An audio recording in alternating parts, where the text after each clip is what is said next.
We have not had any undersubscription since inception on any issue that come to our market. What does that mean?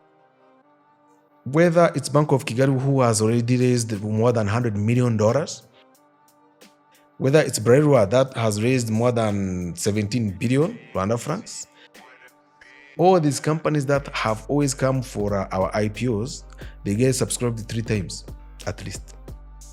It would seem that in our economy, we don't want to become good corporate citizens. We want to continue being sick. I think we are in denial. We cannot escape to be good corporate citizens. The same way we have become a clean nation in terms of cleanliness. I think we should also be a country of investments and savings. We should be a rich nation. No, we will be a rich nation. There's no doubt in my mind. But if you are not saving with us, you are not going to be rich. Hello there.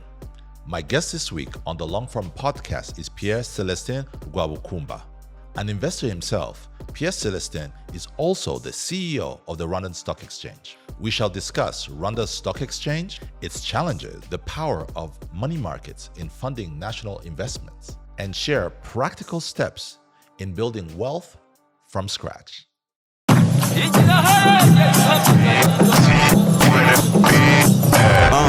This is the very, very best. I introduce the very, very next. Big deal, you know this is the big league. Unsanga mu mihanda ya Kigali, mega big fish. Word on the street turakaze. Habari gani, mumeze mute. Yutse nshima Imana kuva hunda mukiye. If you want the long form, come close murabure. Wait, what? The long form. What did he say? The long form. What? The long form. The long form. The long form.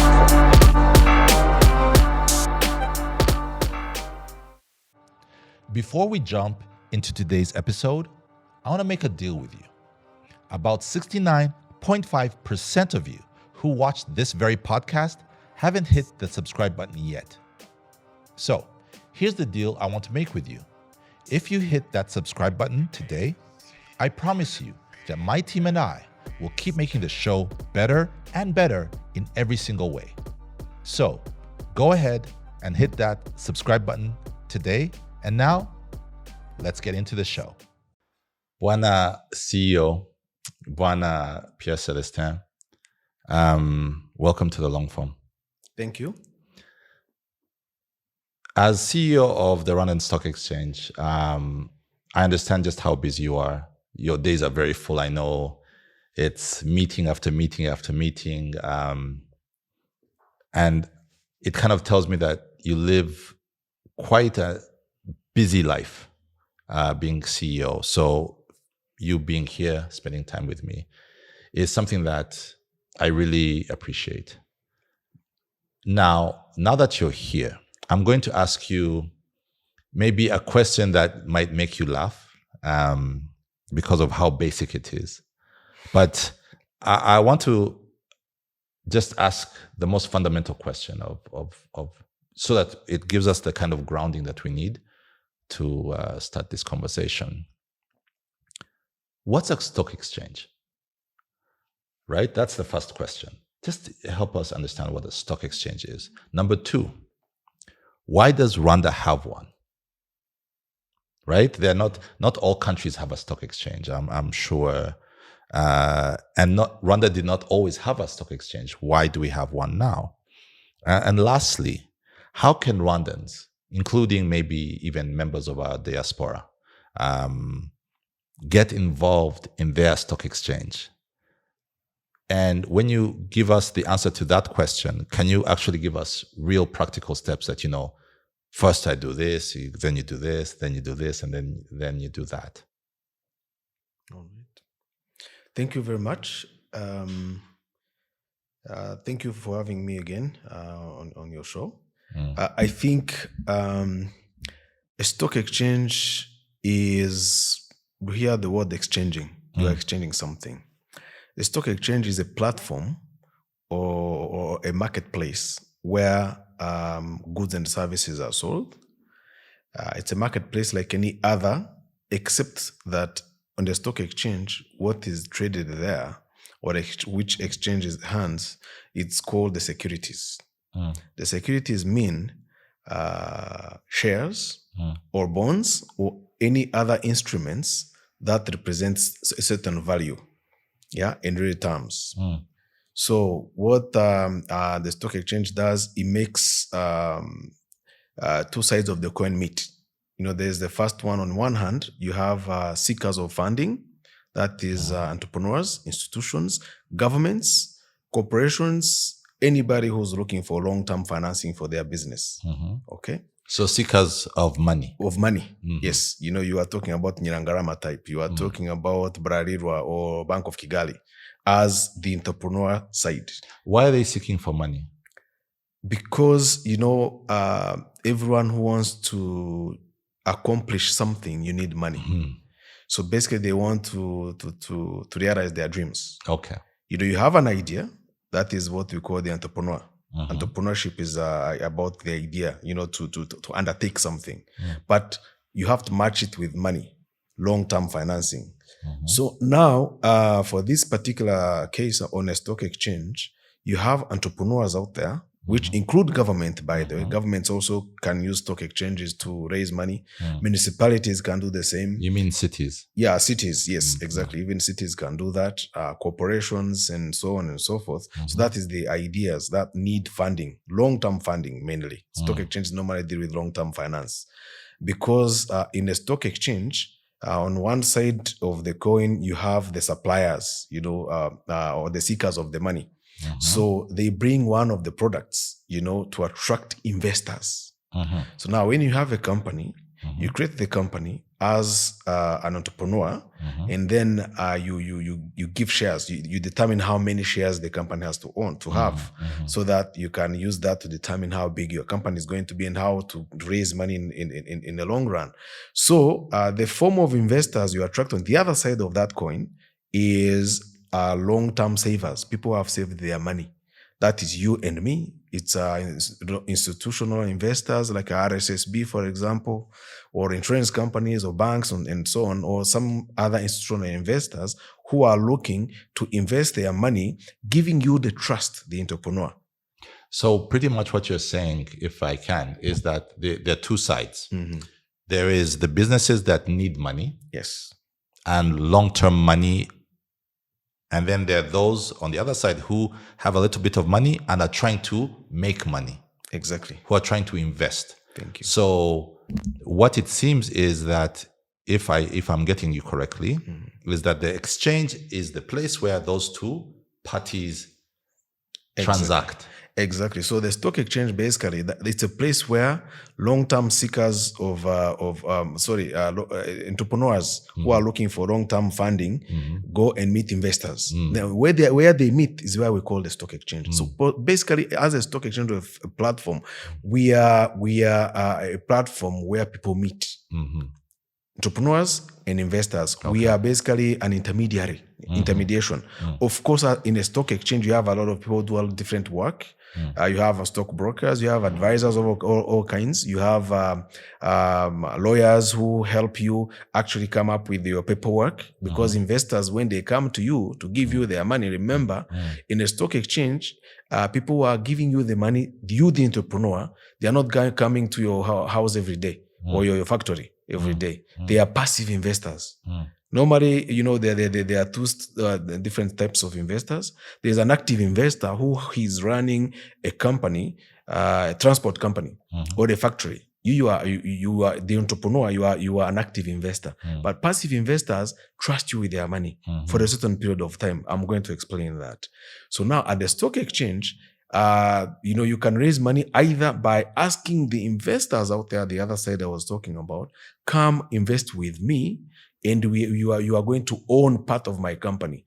In that case, those investors come in, they bring you money to be shareholders in your company. Basically, what you are selling to them, an equity stake. Yes, And a portion of your a company. portion of your company. That means it's like marriage. So you are going to be making money together. When you lose the money, you lose the money together. So the time you part ways, it's like a divorce. The only way you can get out of a share is when you sell it. You understand? So you are out of that marriage. You no longer have any recourse whatsoever in a company where you had shares in it.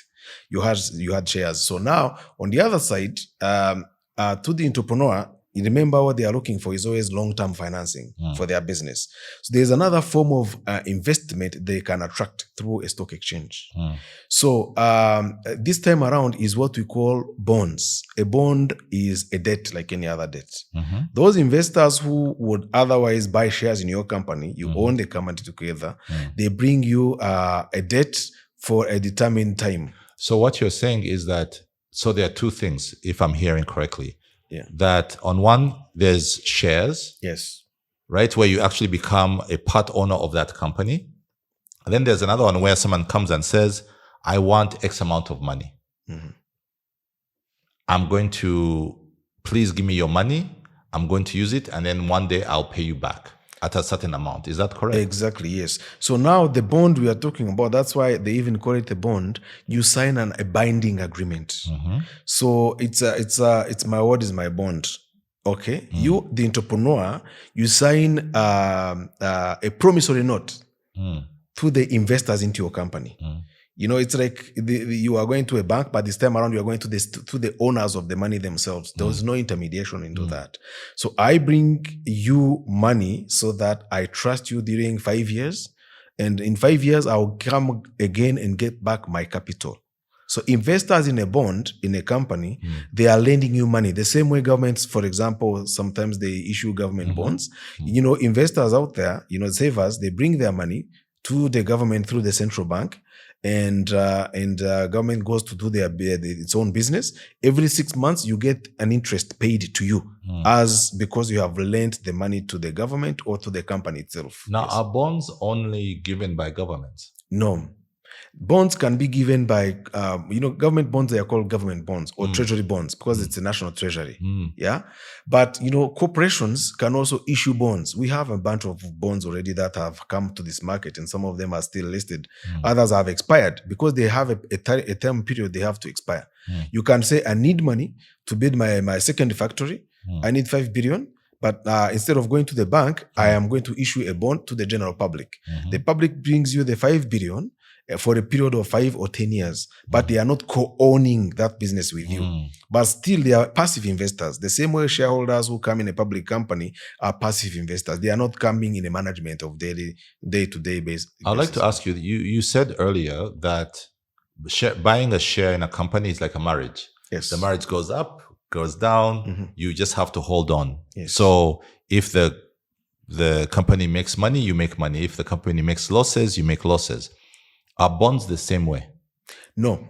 The bond, actually, when you are buying a bond in a company, the only thing you look at is your interest or what we call coupon payments. Every 6 months, depending on the contract, they give you a certain portion of your interest. Typically, let's give a typical example. Today in Rwanda, a government bond of say 3 years goes around 11%. That's what they pay to the bond holders. What does that mean? Basically, what it means, one government bond is the face value is about 100,000 francs. Everyone with 100,000 francs can buy one bond of government. So now, depending on how much money you want to invest, you want to buy, let's say for argument's sake, you want to buy 10 bonds. That means you are going to spend 1 million. Yeah. So if you spend 1 million and the government every 6 months, they are going to give you a coupon, 50% of the 11%. So that means basically at the end of the year, you will receive 110,000 for argument's sake. That's what we receive for having given the money to government for that period, for 3 years, for example. Every year they give you the money, but you remember it's a debt. At the end of the day, government has to reimburse to all investors who have lent the money. The same goes for companies, private companies. So what you're saying is that one, every 6 months the government gives you back that interest, whatever that interest is. Yes. And then at the end of, say, for example, those 3 years, the government gives you back the entire amount that you gave them. Exactly. Okay. Yes, because remember, the main reason why people do that, even government included, is that government is also an entrepreneur. Government builds roads. Government builds builds schools, hospitals, and security and all of that stuff. But government has only revenues that come through taxes. They do TVA, they do all that stuff. But they also have their own investment. Government has done before, or they get donor money, depending. So, but you can't wait for every 15th you buy,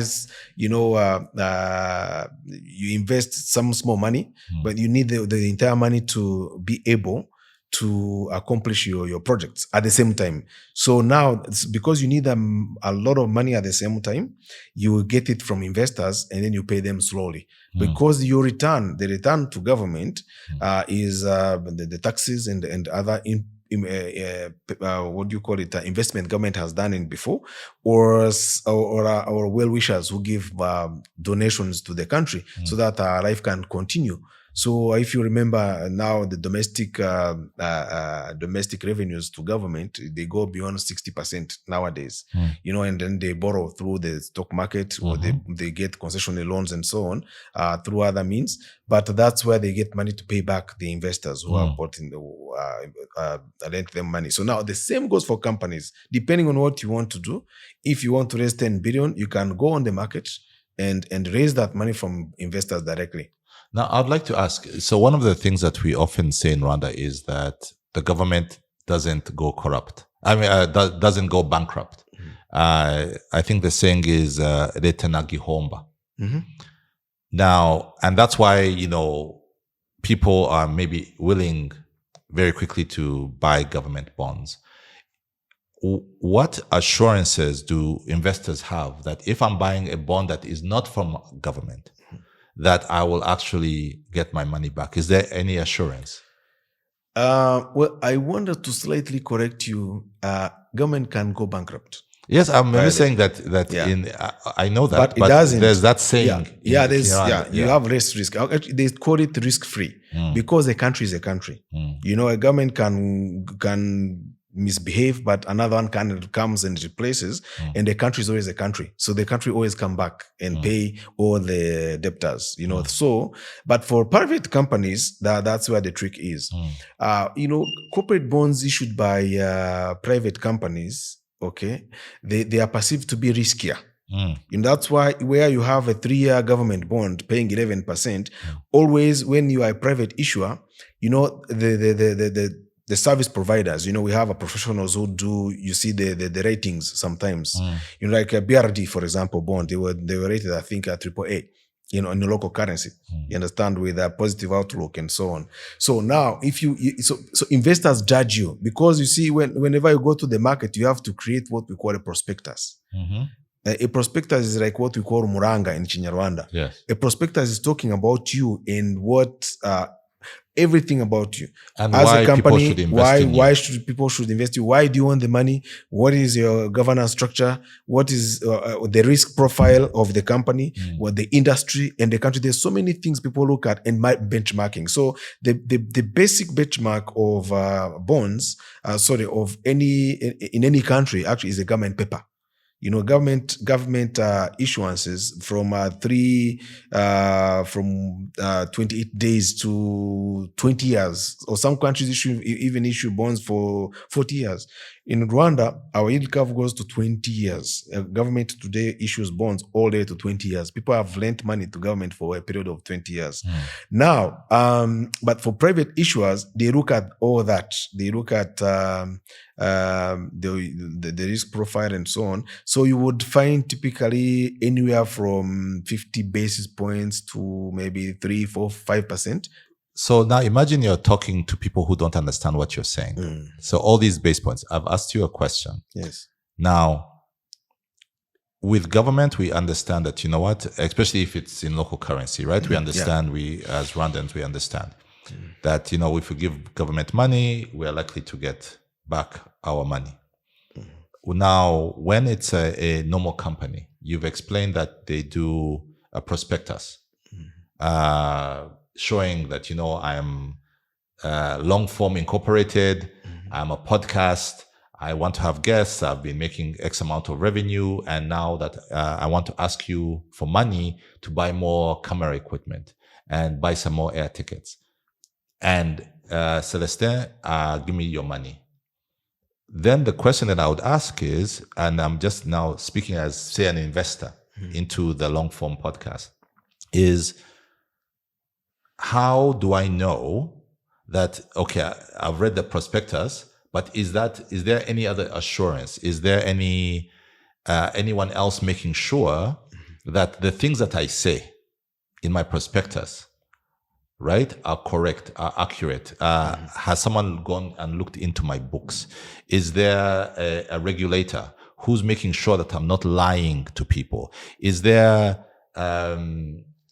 any kind of regulator that is making sure that, okay, maybe on year 1 I was not lying, but maybe year 2 I start eating their money?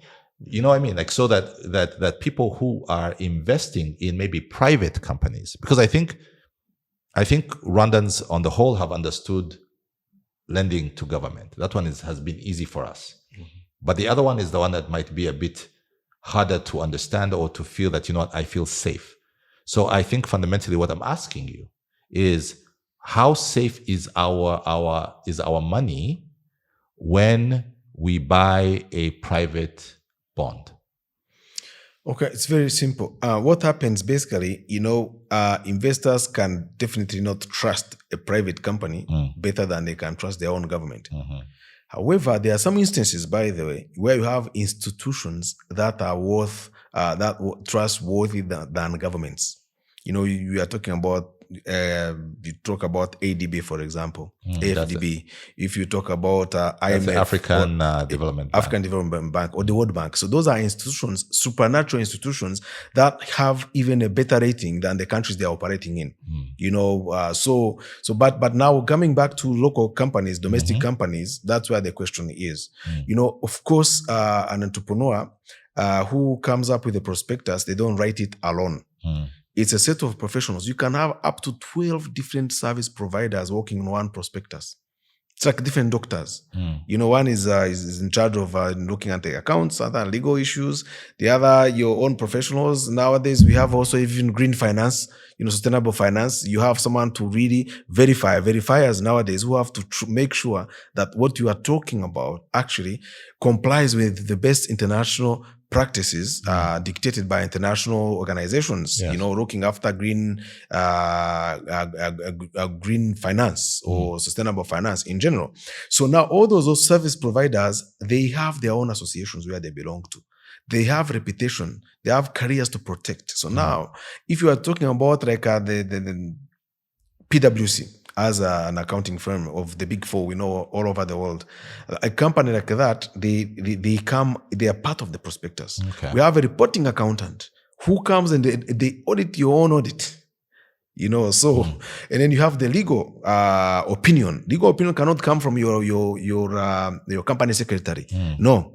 It must come from someone from outside. All these people are regulated in their respective professions. So they put together that book called Prospectus, which is having all the information in there. Directors, because there are 3 things we ask in capital market, whether you are going to do equity, you are going to issue shares to the public, or whether you are going to issue a debt to the public. Those 3 things are very simple. Good governance, accountability, and profitability. Those 3.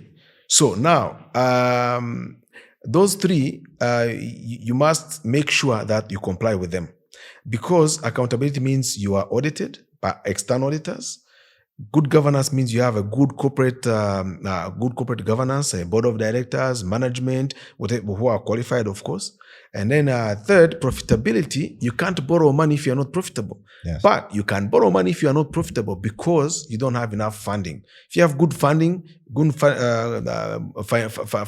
gearing ratio, that's a technical term, good funding mechanism, meaning a good mix in your funding for your business, definitely investors will look at that and assured that what you are saying is true. But on top of that, actually, we have a regulator. When you come up with a prospectus, it's not even the stock exchange which approves the prospectus. Okay. It's the Capital Market Authority that approves the prospectus, because they are a government institution, the same way the central bank regulates the banking sector, mainly in the other financial services. The Capital Market Authority also does that for the capital market business.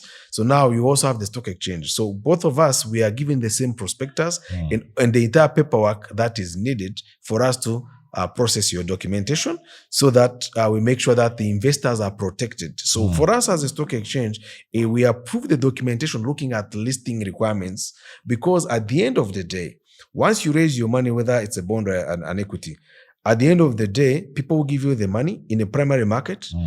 You get your 5 billion, you go on with your business. Yes. And everyone is given their shares in a written form. A share certificate. Nowadays, everything's electronic. Our market actually is fully dematerialized. That means there is no physical paper representing your shares or your bonds. It's all electronic nowadays. So it's all automated. So that means you have your shares registered or your bonds registered. The next time you want to sell your bond or your shares, you go to the stock exchange. So for us, as a stock exchange, we look at the prospectus, minding our business with mainly the continuing listing obligations, which is what I'm going to ask you a question. Continuing listing obligations mean that your directors, everyone that is part of the company, they have to be signing things. In the beginning, you sign an undertaking. Even directors sign, to say that whatever we are saying here is true. You are part of the business. Those lawyers, they also sign an undertaking to say, by the way, we have verified to the best of knowledge of what we have verified. This is what's there. So now, if you misrepresent anything, we have a code of conduct for the stock exchange, of course, on the capital markets players. But there is also the penal code that can punish, wrongdoers in the capital market. So you mean that markets. If someone knowingly lied, yes, to maybe boost the prospectus, exactly, they can go to jail? Oh, easily. You even pay money. The punishments are, the penalties are very, very heavy, actually. What are do you know what the punishments are? I can't remember. There's jail time. There's also damages you must pay on some of that, and being blacklisted if you have misled people knowingly. You see, so those are some of the what we call garde-fous in French. They safeguard investors, against fraud. There are insider trading, for example, penalties where people use privileged information to their own advantage. That one actually can get you to jail for a long time. Has anyone ever gone to jail for any of those challenges, issues in Rwanda? I must say this country are very lucky, because I think Rwanda is a country where you worry not too much about fraud, unlike some other countries. But in Rwanda, people try to comply. They behave quite enough. But of course, part of what we look at when you're going to approve your papers, you look at the track record for yourself, management, and the investors also have a third eye. Investors are also regulators, because they will be asking you. You must have an annual general meeting for sure, where you have to invite them if they are shareholders. Bondholders do not require that. They are just lenders. But shareholders, they are part of you as an entrepreneur. So that means basically you are no longer a private company the moment you become public. Matter of fact, one of the requirements for a company going public, we ask them to change their registration with RDB from private to PLC, public listed companies, public limited companies, so that you are no longer private in nature. You have a third eye looking at what you do. I'd like to ask, so now you've given us almost a breakdown of what a stock exchange is and how it works. Now, Rwanda did not always have one. What changed? Well, I think the main reason why the stock exchange was put in place, it was an idea that came about implementing the long-term vision of the country. The reason I'm asking this, right, is because it's almost like basic common sense would dictate that a marketplace where the two sides can meet is absolutely essential for the running of an economy. Definitely. Right? When I first came to Rwanda in 94, there was no stock exchange. There were other stock exchanges around the world, even as close as, I think, Nairobi at the time. Why didn't we have one? Like, why? I don't understand just the basic. It doesn't make sense why we wouldn't have one until just less than 20 years ago. Yeah, I think the reason why the stock exchange was created, the capital market in general, is to provide a good an avenue for the economy to be able to raise long-term financing, basically, for private sector and also for the government on one hand. But so because businesses, if Rwanda was a country with a vision since 2020 vision, which was very excellent. It was a good idea, but the banking, there was a big mismatch between available financing for the economy and the long-term vision and the dreams and the dream of this country and the government. So government thought about creating to look at feasibilities of that and to create a stock market for Rwanda. But that's strange because you look at some stock markets like the New York Stock Exchange. Yes. Those are almost 200 years old. Yeah, Egypt is 140. So were our former leaders idiots? What was going on? I wouldn't say it's an idiocy. I think it's a level of development. The status Rwanda was in 94 and where we are today, or even before that, is not comparable. So basically, as the time evolves, even Rwanda in 2004 is nowhere compared to 2024 where we are today. Sure. So at the time when we started looking at, feasibilities of the stock exchange, the Companies Act had 30 pages. Companies Act alone of the country. Yes. So the company, the law governing companies and how people do business in Rwanda, it was only 30 pages. There was only 20 accountants, professional. Qualified ACCA type of guys, right? And at that time, RRB was non-existent. Auditor General was nowhere to be seen. Ombudsman, all those things were created around this, government trying to do the right things at the right time to develop faster because the ambition of the country was very, very, very, very, very, very, very long and very precise. So now to fund an economy, I don't know any country you can call successful economically, which does not have a stock exchange. Of course, because it's almost common sense. Yes. That if I'm a company and I want to build, I want cheap long-term financing, it's not rocket science that you then say, you know what, let me find the easiest, cheapest sources of finance. Yes. And which is fundamentally taking your company public or asking the public to help you get finance. And what bothers me, I think, like when you tell me that, this is a fundamental function, this is how you do this is how it will help government get financing, this is how it will help private companies get financing.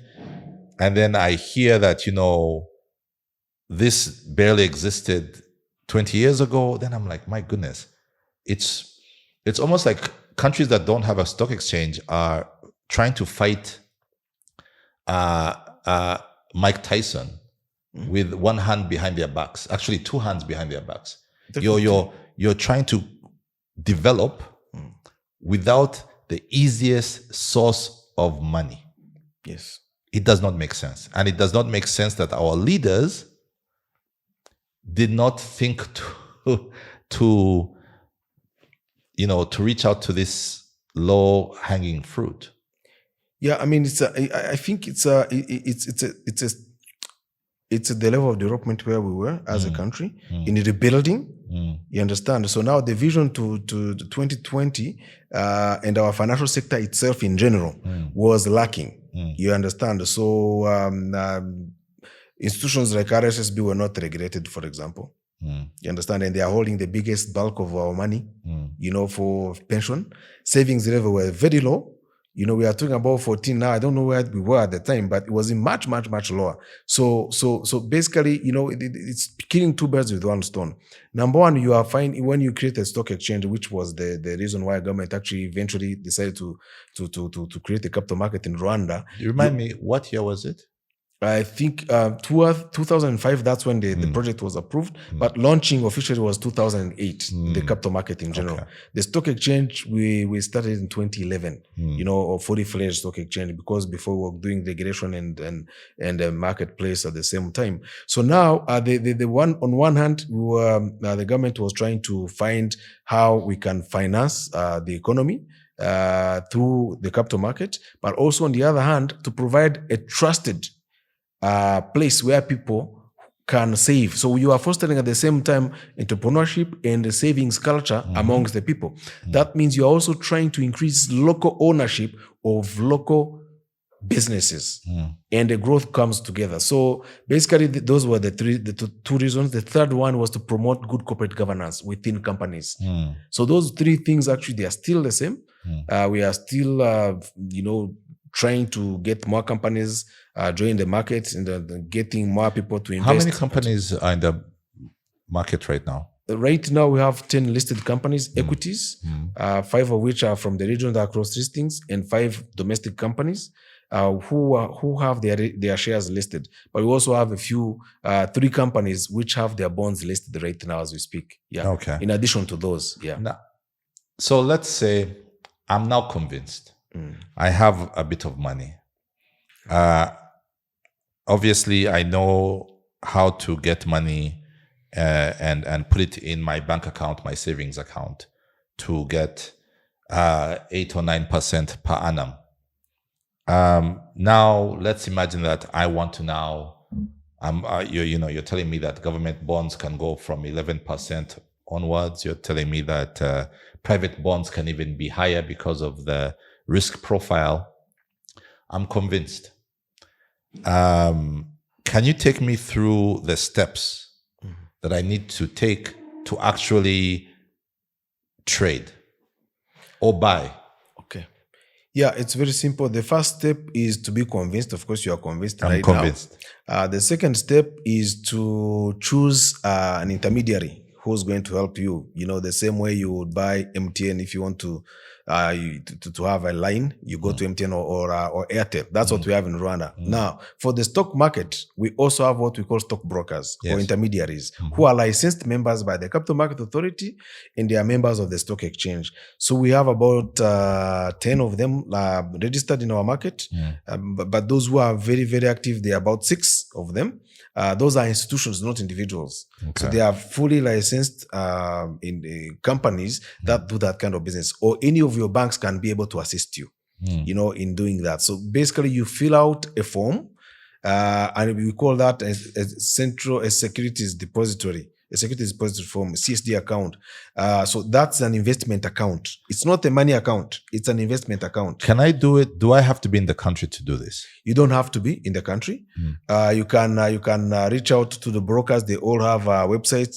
Even on our website, you can find their list. They help you fill out the form. Basically, and you send it. It's not yet electronic because we are not fully automated for trading. But soon enough, it's going to be possible, even using USSD codes, using your phone to open an investment account. So that's the first step you do. It's a normal form you use with the KYC, know your client rule. You have to use that the same way you would open a bank account. Yes. It's the same. It's as easy. Yeah. Is it free?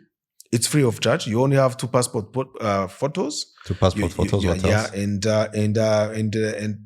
your ID. And the rest is just things you fill in.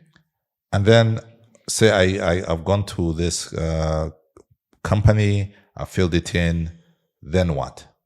The moment you finish opening your investment account, now your broker or your advisor will now start walking you through what the options you have. The options basically they depend on who you are. first of all, your age, your risk appetite, your income, where you get your money from, and so on and so forth. So the risk aversity is not the same for everyone. You know, someone who is 70 years old, you cannot advise them to buy take things which are risk. risk. You understand? So you are starting a period of going into fixed income, for example, you know, annual what we call annuities and things like that. So the advice depends on those things or a number of issues. The advisor will know what to advise you, and then how much money you can start with, and how much you'll be adding slowly and so on. Yeah. Is it a very difficult process? It's a very easy one. So if I woke up today, I've signed up, I now have a broker, I want to buy, I think there was a government bond that was announced. And I want to be a part, I have maybe 1 million francs, maybe I have 500, maybe I have 100 francs, 100,000 francs to buy a government bond. How do I actually do that? It's very simple. At the moment you have an investment account, that is what represents you. By the depository, by the way, the central depository of all securities, bonds and shares is at the Central Bank of Rwanda, the BNR. That's where it's like the land center of all securities. You understand? Whatever you register, you buy in the stock market, it's registered there. Of course, under your broker's name, it's in your name, but, you know, laying in, like you have a bank account in Bank of Kigali. You know, your bank account is a Bank of Kigali, but Bank of Kigali is known by Central Bank and so on. So it's a part of the national payment systems also. So your shares and bonds are safe because they are in your name all the time. You can even pledge them if you want, but they are in your names all the time. So what you need to do, your advisor will tell you where to send the money. You send them the money to the bank accounts. It's a client account typically, and they start buying bonds and shares or any other securities for you. Is it very hard for me? Because of course, in any marketplace, there's demand and supply.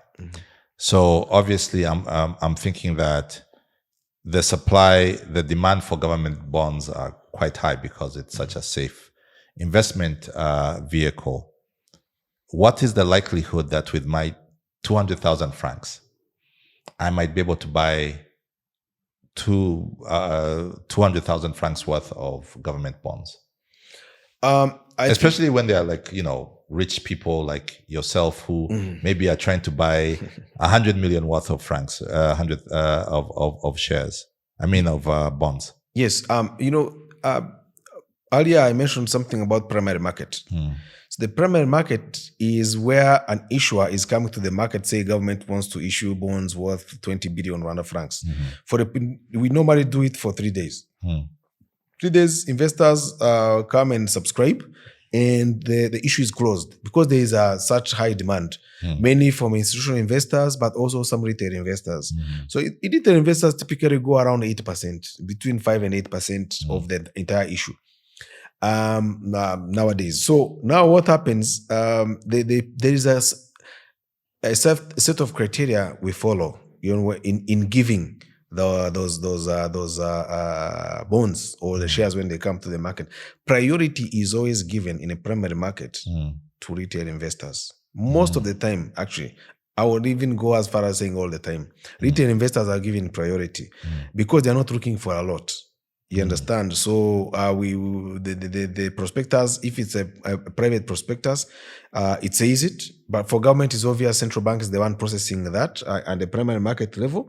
So now, when the offer closes, the securities are listed on the stock exchange completely. So that if someone wants to sell or they don't, or they want to buy, they don't go back to Central Bank or to Brarirwa to get back their shares. You come to the stock exchange, I mean, through your broker, of course, you have to use an intermediary to support you in doing the transaction. So, but the market is quite big that, you know, coming and to buy. Remember, always the buying and selling is always with what we call, it's every day. We have our market takes place every day. from Monday to Friday. But afternoon or even on holidays, you can do what we call over-the-counter transactions. They are recorded on in the next following business day, but it's you could say the market is 24 hours 7 as long as you have a broker. So now what happens? The secondary market is where all those shares and bonds are listed. From the holders who have bought them in the primary market, they are all listed. So if someone wants to come and buy, chances are you are going to get it. Maybe if there is a high demand, you will get it a bit higher on the pricing. You could have an issue maybe if you are selling sometimes, because the selling, it's not always that you get someone who buys immediately. But the market has been evolving over the years that we have seen a lot of improvement even in the liquidity on the secondary market. This year alone, we have passed, I think, 100 billion in trading activity on the secondary market, 100 billion Rwanda francs, which is something that never happened before. I mean, in the beginning, you used to spend a month or two without any transaction, but now we're having more transactions happening in the market. That means there is more liquidity in the market, and there are some other measures to increase the liquidity, such as like market making, where every time you come to the market, you find a buyer or a seller, no matter what, because there are two-way quotation from the members. Yeah. Let's talk about the market itself. So I came to visit you at your office just before the new year, and you gave me a member of your staff to take me around and show me exactly what the trading floor looks like, and showed me some of the bonds and securities that were up for trading. And I remember thinking, there's literally nothing happening here. There are no people. I'm not seeing a lot of movement. There's barely anything being traded. There's maybe maximum, there were about 3 that day, because it was a Friday. Maybe it had slowed down. It was closer to Christmas, but it was very quiet. Now, when my first experience of a stock exchange was watching the New York Stock Exchange on the news. And you see a lot of action, and people are screaming, and people are running around, and it's a beehive of activity. Versus ours, literally there was no one. It was just me and the person I was with, and I kind of felt that this was very sleepy. Now, why did I not find a lot of activity? Was there something that was it because it was Friday? Was it because that's usually how it is? Is it because we are electronic and they don't really need, people on the trading floor? Is that normal? And if it's not normal, what's happening to kind of maybe increase the activity on the Rwandan Stock Exchange and kind of increase the amount of money flowing in and out? Yeah, you said it rightly so. The liquidity is not as much as you could typically find in Nigeria or South Africa. Not even going to New York. So go to Manhattan. Even the taxis are so more than people. The same is reflected in their stock market, because it's the first world, you understand. So, and then it's many years old, and it's the capital of the world, financial markets of the world. But ours is not as active, of course, for the obvious. The uptake is still low. We are talking about around 100,000 now active investors we can talk about in Rwanda today. And in those countries, in 10 companies, you go to New York Stock Exchange, you would find maybe 40,000 securities listed. Here we have only 10, or if you add the bonds, it can be maybe 50. You understand? So it's not really that much, but as it has been improving. It's not over the years. Actually, we see growth every year on year. It's growing, but not to the level we want. Is it a communications issue in terms of people don't know? Because there might be there might be potential investors who don't know that there's an opportunity, right? Yeah. It might either be, or is it simply because there is not enough money to trade? Is it a comms issue or is it a poverty issue? Well, it's a little bit of everything. You know, when I say the stock exchange only has 10 companies, you know, in African markets, the average listing of on any of our exchanges is 1.4. Basically, you have one company listing per year on the whole continent. If you average down all the markets, we have about 20-something exchanges in Africa, including Nigeria and the others and the bigger ones. So basically, you know, there is not enough products, first of all. You know, the business community has not really embraced the stock market culture yet. We still have small and medium enterprises. Even the bigger companies are dominated by some families. I mean, it's typical everywhere. It's either a Mzungu family or some international investors who come and take Airtel. Why? For example, Airtel is not listed. Skoll is not listed. They're all owned by some people. A few families here and there. You understand? But at least maybe Airtel is a listed company elsewhere. You know, it's a public company, the group. So MTN was not listed before. We only managed to list it a few years ago. So that what the story says is that, you know, the African countries do not use the capital markets for their companies. Creme de la creme institutions, they are always, you know, owned by some families. And that's a fact. Or foreigners. Mining companies, telecommunication companies, banks, transport companies. You go to public utility, sometimes you have off-grid. You understand? So, and that's where the money is. You go into coffee and tea, exporting companies. How many do you find listed? Very few. And those companies make money. So now, that's one. So we don't have enough products that come through our markets. We have this culture of private equity, venture capitalists who come into our markets and our economies, and they take early stage companies, which is okay. There's nothing wrong with it. As long as the entrepreneurs get funding for their business, it's okay. But the fact is, the stock markets have not really been used enough in terms of product. So now, the more products you have on the market, the more liquidity you're going to have on the secondary market. I'll have to explain what I'm saying. You know, we have not had any undersubscription since inception on any issue that come to our market. What does that mean? What that means, whether it's Bank of Kigali, who has already raised more than $100 million in their equity, you know, shares, whether it's Brerwa that has raised more than 17 billion Rwanda francs, and then all these companies that have always come for our IPOs, they get subscribed 3 times at least. Now, government bonds, corporate bonds, any of the bonds that come, that is a fixed income side, they all get taken up in the primary market. Yeah, completely. You don't find anything remaining. Yeah. So now, what that means is that the liquidity is there, but only in the primary market. You understand? So people who initially buy them don't resell them. Why would you sell Bank of Kigali if you have good shares of them? To buy which one else?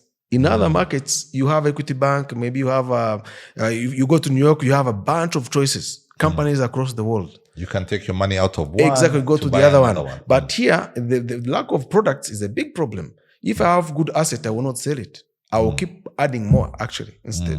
So now what you find typically, we have our typical institutional investors, who come in and they don't want to sell because they are sitting on a good dividend yielding company. Most of our companies, actually, we have on the market, they are creme de la creme. They are having very good returns. They are dividend paying companies, all of them. So now, if you have that, you don't have any other float, any new company coming into the market, you hold on to those. And they are the biggest taxpayers in the country. As I'm talking to you now, those few companies, we call them 10. Yeah, their market cap is about almost $3 billion. If you add the fixed income, we go close to $5 billion. It's a big chunk of our GDP. You know, from the few listed securities. So what that means is that, you know, it's all it's one-sided. So people who buy them, they are buying the best companies. We have in the country, and they hold on to them. They don't want to sell much. So now, if you go to other markets, you find maybe more retail investors, you find more institutional investors. In Rwanda, you only have a handful of them. So now, what communications is also a bit of a problem. Financial culture, another one. So there are so many issues that we have that we are trying to address in our own plans as a capital markets industry, and the government, of course, is supporting, is to do more public education, to do more marketing, but also to try to entice as many businesses to use the capital market as a source of financing for their businesses. Let's talk about that. Now, there's the same song that I hear year in, year out from local businesses, from what we'd call some of the bigger local businesses, and even the so-called SMEs, the small and medium-sized enterprises. And that song is about the cost of credit. Obviously, a lot of them continue complaining. Like you'll hear, they'll talk to the minister of commerce and complain that the banks are killing us with rates of 18, 19, 20%. If you're lucky, you get a loan at 16. And I ask myself a very fundamental question. If they're complaining about access to credit, yet there is a place that, as you say, almost everyone who goes on that place is oversubscribed by 3 times, right? There's 3 times over the demand for to give them money. Literally, people are begging these and saying, please take our money. How is it possible that there's that weird contradiction that on one side, there's a bunch of people who need money. On the other side, money is available, but it's extremely expensive and it is very short term. Literally, with banks, you take a loan, you start paying us 30 days after they've actually handed you the money, whether or not you've actually bought the vehicle from China that you wanted to import or whatever, Yet there is this opportunity here on the Rwandan Stock Exchange where you can get money, where you can float a bond, that's maybe a bit long term and is even probably cheaper than getting money from a bank, right? People will be happy to give you money at 14%. I don't know any private bank that is going to that's going to give you money, a line of credit at 14%. So why is our local businesses, why our SMEs, why is it that our cooperatives simply refuse to come and actually use the Rwandan Stock Exchange to raise funding? What are they scared of? What aren't they understanding? Is it because maybe their turnover is too small? Is too small? Is it because, is it something that they lack? What exactly is the problem? The problem, there is a lot of issues. The first one is financial literacy. People are not educated enough about how to finance their businesses. That's a fact. So, number 2 is that maybe we don't give them enough information ourselves, or we don't communicate enough. Number 3, at one point, we were not ready for those small and medium enterprises or other corporates because of that culture of not knowing and all that.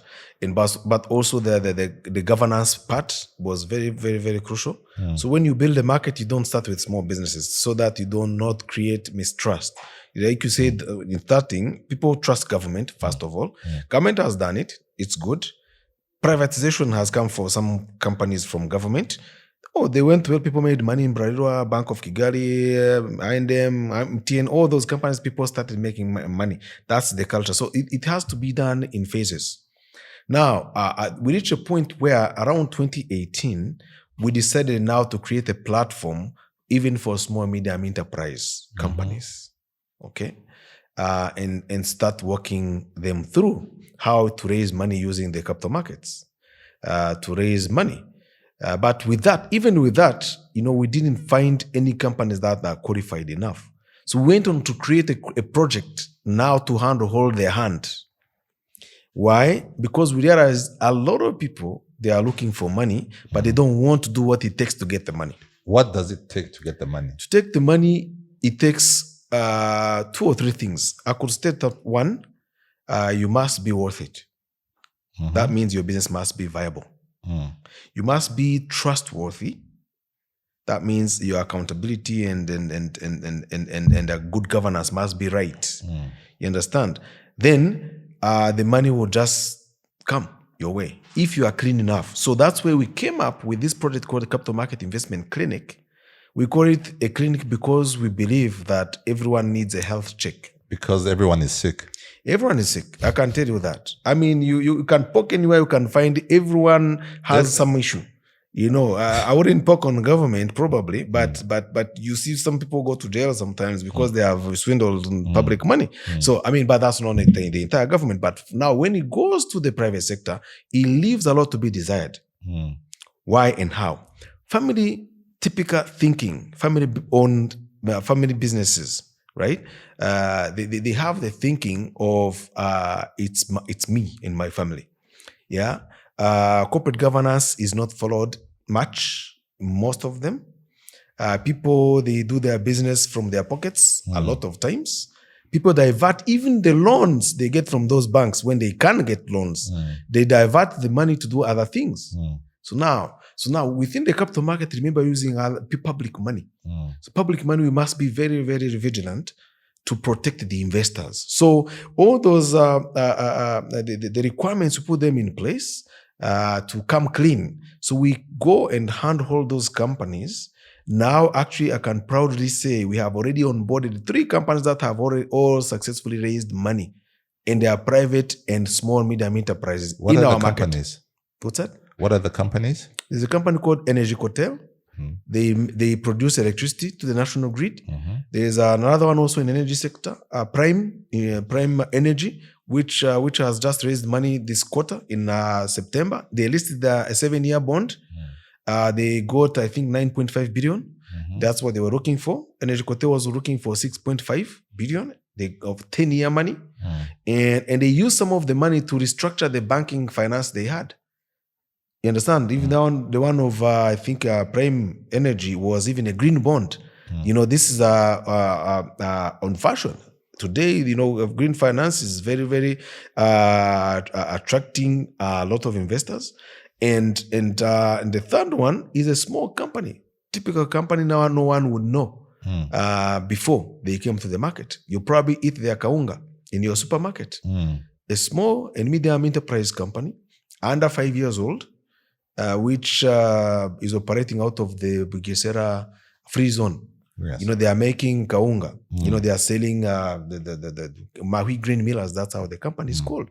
They all graduated from the investment clinic of the capital market. So now there were some investors who were even worried. They say, "Oh, by the way, we don't know those guys. No collateral, no what. We don't know these companies." But the companies are paying some good interest, and they have been vetted. In the clinic, what we do, we clean those companies. We know we as the capital markets exactly as or the Rwandan market. Stock Exchange? Both of them. We work together, all of us. We look at that. Our teams have looked at the companies, but it's service providers who follow the rules we have put in place. So when they get there, we clean them up. We do a profile listing for them, saying this company is ready for investors. So now the type of money they raise depends on what we agree with them. So now we did 2 cohorts of a pilot program since 2020 during COVID. Unfortunately, that's when we started this project. But of the 45 companies, the first cohort, 12 graduated, but only 3 were profiled in the first cohort. Because we are not interested in numbers. We are interested in quality. You understand? Because remember, at the end of the day, trust and confidence in capital market is very, very, very important. If you default one time, you can spoil the whole business for other people, for everyone. So that's why you see some countries failing on their bonds. Some bigger countries than Rwanda. Sovereign debt. We know a few examples, even here on the continent recently. Some countries which are bigger economies, but they have failed on their sovereign debt. So we don't want to do that here. So it has taken long, but now we have sure steps that we have undertaken.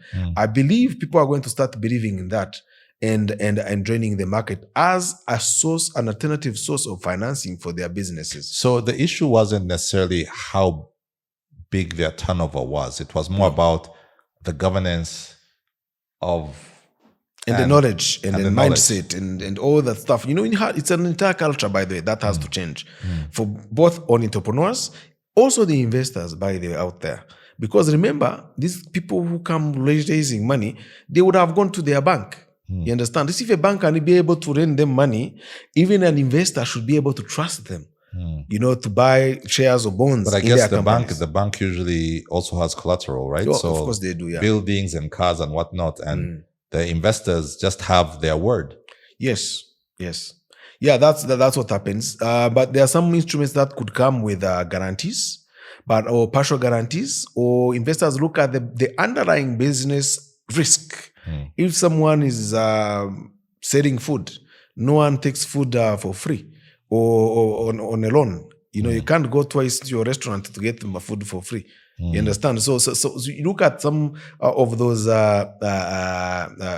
you look at case by case sometimes, but because regulators would have looked at it in different professionals and the companies are vetted enough, normally the risk is not as high as people think.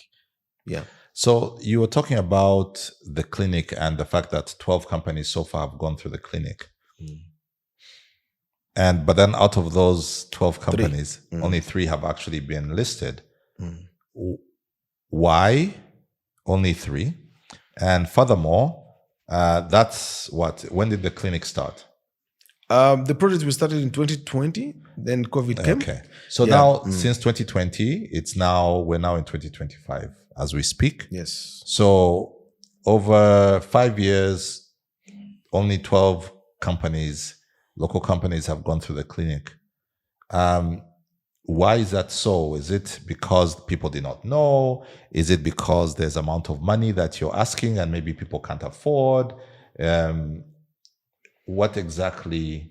And last question, because there are going to be a lot of young entrepreneurs maybe watching this, right? So, and who have an idea and they've really tried to build their companies.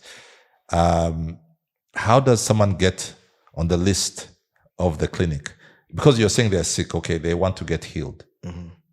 Yeah, what we have done actually, is that, the clinic was created to assist companies looking for long-term finance, mainly small and medium enterprises and other corporates that may wish. So we had designed a project for 2 cohorts as a pilot project, and the piloting ended up being longer than we expected. Basically, companies are not ready sometimes, or they don't want.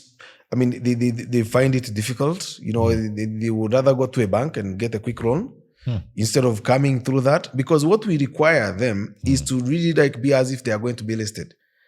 But nothing out of this world. It's typical things. Asking, so do you have pretty much, it almost sounds like you're saying that come to us and become a proper company. Exactly. And then a good corporate citizen, actually. Let me put it in the words we use. We want to create good corporate citizens in this economy. And it would seem that in our economy, we don't want to become good corporate citizens. We want to continue being sick. Well, I'm not sure if that's what we want, but I think we are in denial. That's what we are. Denial of us not wanting to be transparent sometimes. It also goes to the culture. Have you ever asked someone that, where are you going? Oh, I don't know where I'm going. And they have already indicated in their car. You understand? It happens now. Imagine asking someone to open their books. You understand? So you find that it happens, but I think it's a cultural mindset. However, because the trends I'm seeing in the economies across the globe, even these venture capitalists who are coming to town, Rwanda becoming an international financial center, we cannot escape to be good corporate citizens. You understand?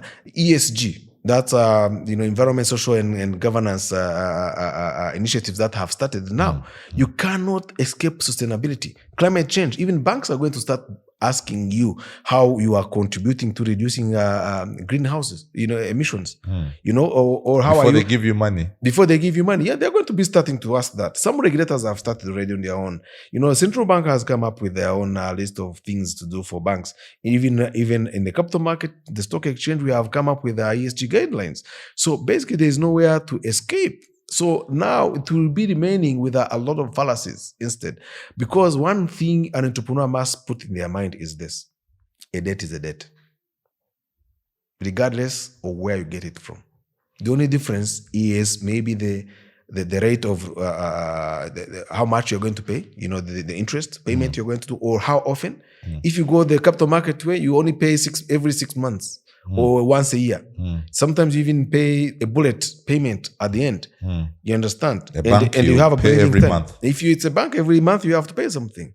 You understand? So there are always all kinds of things that people have to change their mind about. And that is entrepreneurs, but also the investors must have another mindset to embrace the market. I think from our side as potential investors who maybe were, I think a lot of people are looking for where to invest.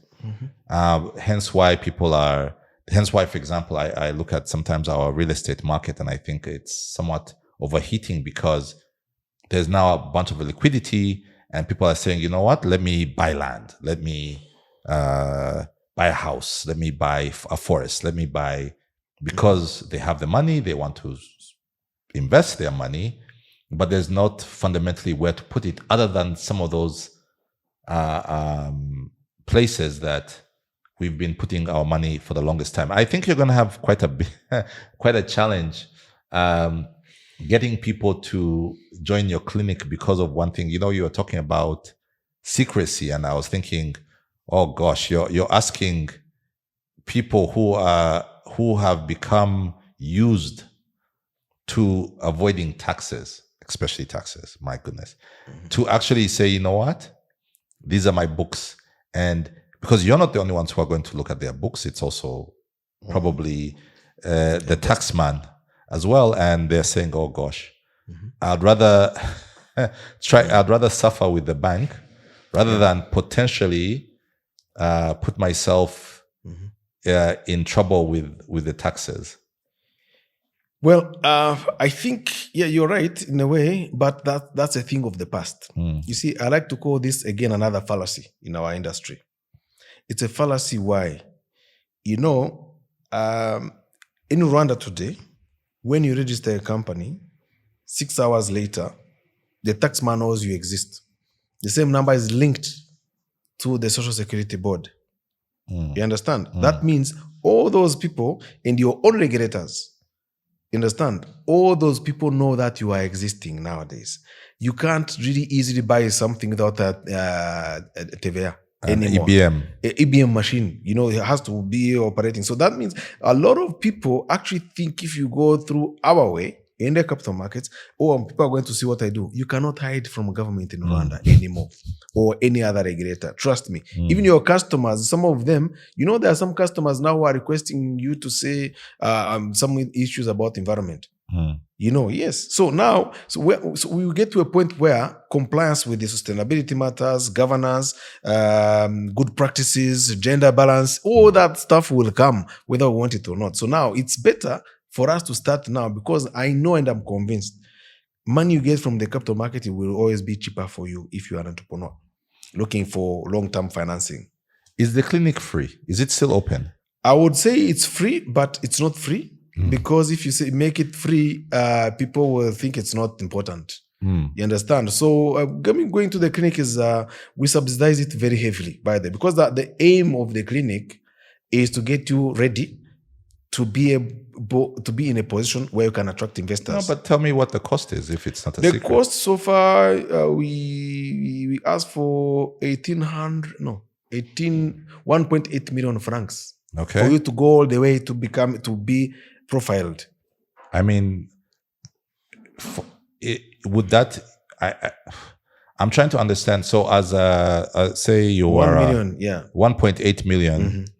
is that for Asani? Mm-hmm. I think that's not too bad, because fundamentally what you're saying is, it's also like almost investing in yourself. Exactly. As an entrepreneur. Yes. You're saying that, you know what, I pay 1.8, go through these steps, improve my business, right? Know where my weaknesses are, and then have the ability to now go into the market to really get money. Exactly. Up to even $1 billion or so. Yes. If Even indeed more. that's what I'm looking for. I'd like to know, do you have, obviously for some younger entrepreneurs, the young men and women who are, for example, opening up amazing companies in Norsken and other, tech hubs. For an SME, a larger SME, 1.8 is not too much, but for a young person, 1.8 is quite a bit. A young businessman, maybe it's a company of 3 people. Yeah. But there's a lot of, especially with tech, there's a huge upside if it goes and does what it's supposed to do. 1.8 might still be a lot of money. Do you see yourselves maybe thinking, or do you even have a subsidized product for people like who are young, who are trying to maybe get into this market? Or are you thinking of maybe doing like something like that? Right now, even the 1800, 1.8 is already subsidized at 99.95. I don't know how much to count. You see, when we're talking about to get you where you can be investor ready, the investment readiness, we are talking about different services. Time, we are talking about legal services, external auditors, and financial advisors. Those are the most expensive services you can get anywhere else in the world, even here in Rwanda. Getting a lawyer to do a legal due diligence on your company, it can't cost less than 5 million, for example. You understand? That is the cheap one. You understand? Some of them can give you a bill of 50 million. You understand? So it's already heavily subsidized. So now, if the companies at that stage, they have other sources. They have other ways of being treated, actually. There are some other institutions and other partners that can be better suitable for them. So that early stage, we don't do that, actually. We don't. Yeah, we are aiming SMEs of a certain size. We are not limited. We could even be lower than that and we assist you. But typically, we are looking at people who have some small track record already. Yeah. And because you just said like over the last 5 years, you've had about 12 companies.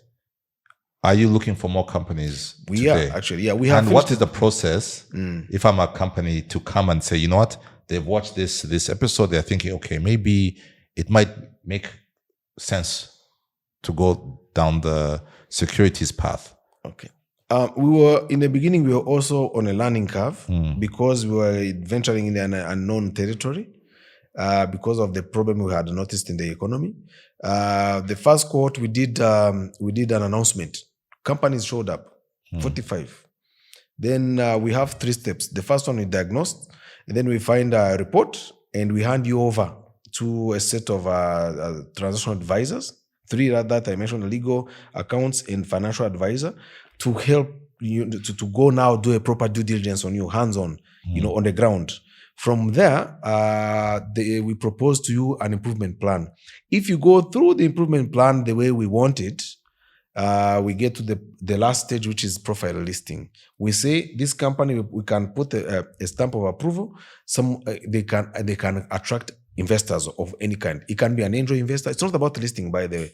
It's about you being able to be a good corporate citizen to attract investment. Okay. You can end up doing even a listing and so on. So we've ended up having 3 listings from there. But people who are raising money through corporate bonds. So from those, and we have a few other companies under the clinic right now on the second cohort. So now the phase of pilot has ended. We this year, this coming month, we are starting a third cohort going forward. So we'll be doing maybe 2 cohorts per year, depending on how many companies come. So now the process is very straightforward. It's on our website. You can apply electronically or reach out to us. We can be able to help. Or we do targeted. We can also target companies, so we are using all those methods. But for now, we were trying to complete the pilot program so that we find out all the problems that are typical. That can arise from that. Yeah. One of my biggest frustrations sometimes is turning on the TV or reading a local newspaper and seeing a picture with, one of our ministers or, one of our officials sitting across from some Muzungu, some person, signing a document and shaking their hands, and you see, they've given us $12 million and, there's a big sign behind everyone and they force us to smile, and it almost seems against our concept of agaciro.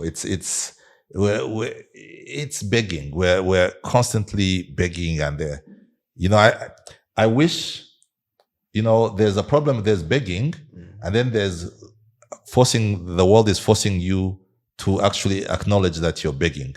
They say no. Before you go, let's call a video camera. And we take a picture of you formally begging and accepting our donation to you. Now, I understand. I also understand, economies and what we need. So I understand that. Yes, there's concessional lending. When IMF gives you money, it's giving you money at a very, very low interest rate. And, but on the other side, when they're giving you this money on low interest rate, they're also now saying that, oh, by the way, we're giving you this money. I'm just giving an example, but you cannot spend it on defense. Or we're giving you this money and you can't spend it on building the national stadium. We're giving you this money, but you cannot spend it on building the proposed F1 track. A few months ago, I think last month, Paul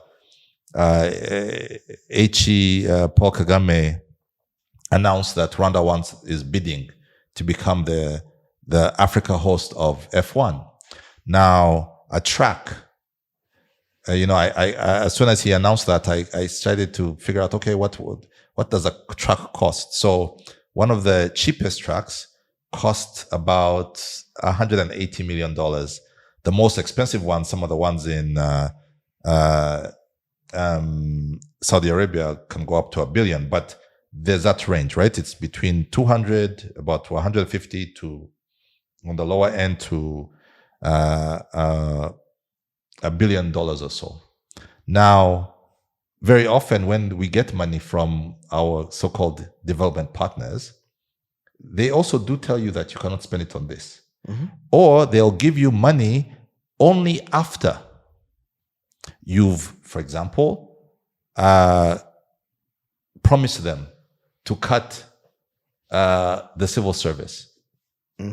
Right? Those are the real. There's fundamentally real costs to the so-called cheap money beyond just interest rates. There are some who will be good, and they will not punish you. I think the Chinese are people. That's why they sometimes like some of the Asian money. It doesn't come with some of the political humiliations, but fundamentally, when you're asking for this concessional money, this cheap money, there are prices that you have to pay. Now, I'm going to speak about Rwanda. Now, we have, for example, the proposed Bugesera International Airport. We have the F1 track. We have here in Kigali, we want to maybe one day have light rail so that, we decongest the city and people are able to move quickly and kind of bring that modernity to our city. There are things that we want to do that will take us, that will improve our lives, that will take us from, where we are vis-a-vis poverty to a higher level in terms of development. Now, to do those things, as you said, is we need money, right? That's why the capital markets, that's why the Rwandan Stock Exchange was formed. Now, why is it that I'm seeing government give us bonds, right? Issue bonds, for those kind of, the I guess whether it's salaries or whatever, but I've not yet seen, say, an F1 bond, where the government says, as Rwandan citizens, before we go anywhere else, we want to raise $50 million from Rwandan citizens or members of our diaspora, so that they can have a stake in these transformational projects, and instead they end up going to maybe, I don't know, Qatar, trying to partner with them, or some of these other external forces, external places where you could get money. Why?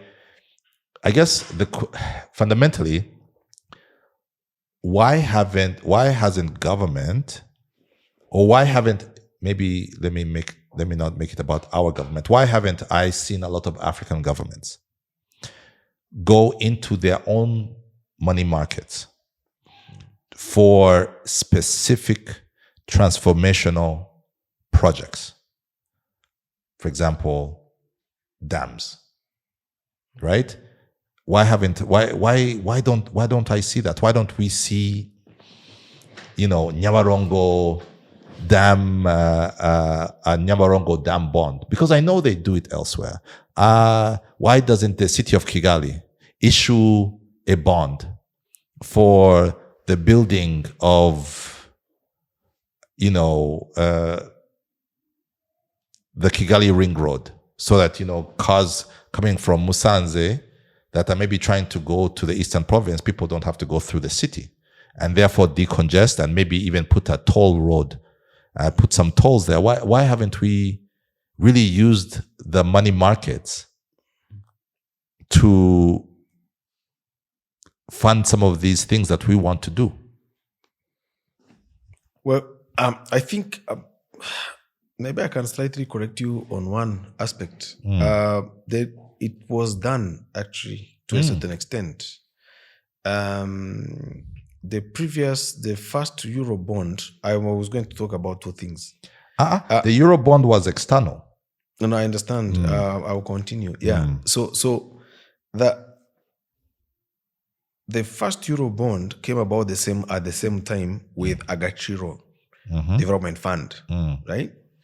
So the Agachiro Development Fund, if you recall how it came about, it came because of trying to avoid that Gasuzugro from the Muzungus. That's a fact. Yeah, they cut aid to Rwanda. That's 2012, yes. 2012. Then we did the Euro bond in 2013, and then Agachiro was also created so that we can be able to build our own caution for our future generations of Rwanda. No project was stopped because of that.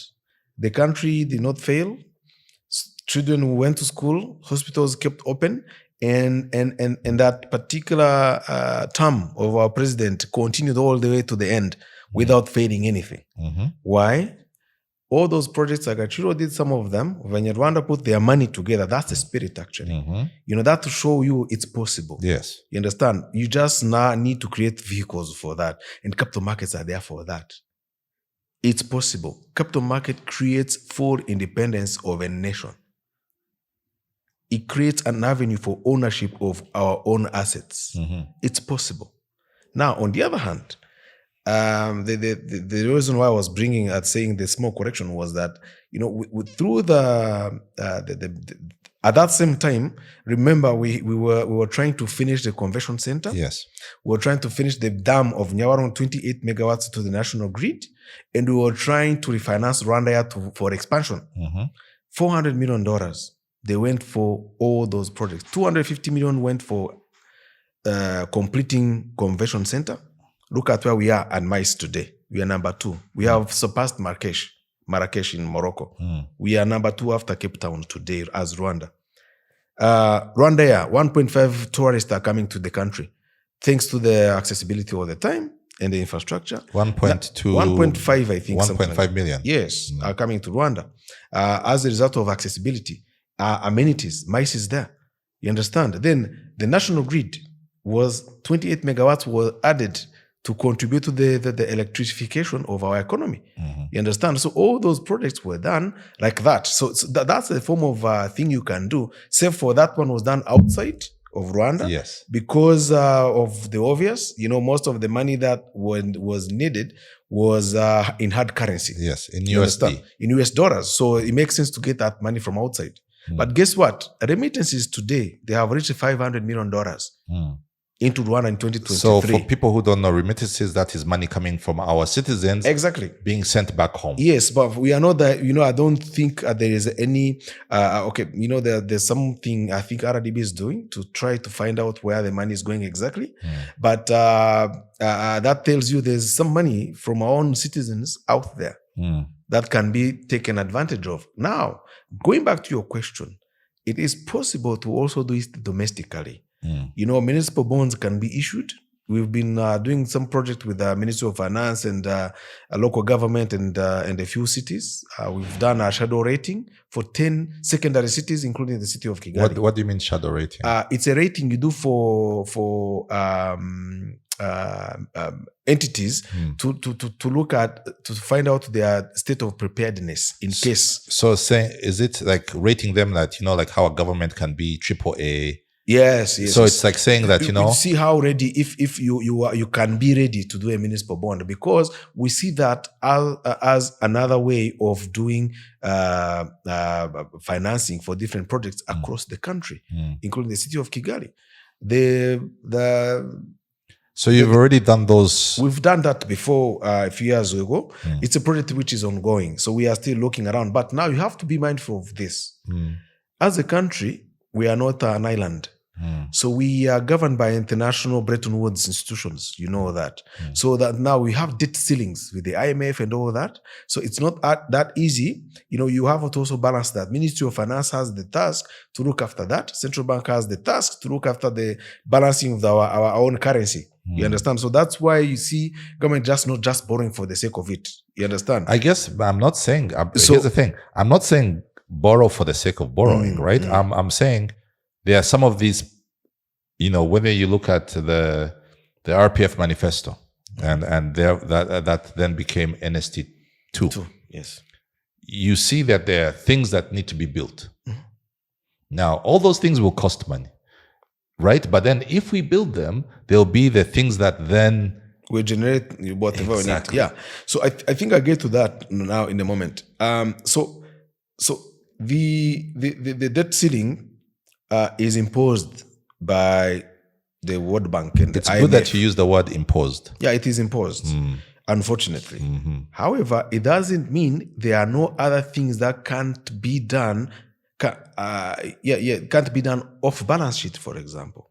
You can choose a project, make it a project, viable project. A market in Nyanza, a bus station in Rubavu. Yeah, you understand? An F1 truck in Bugesera.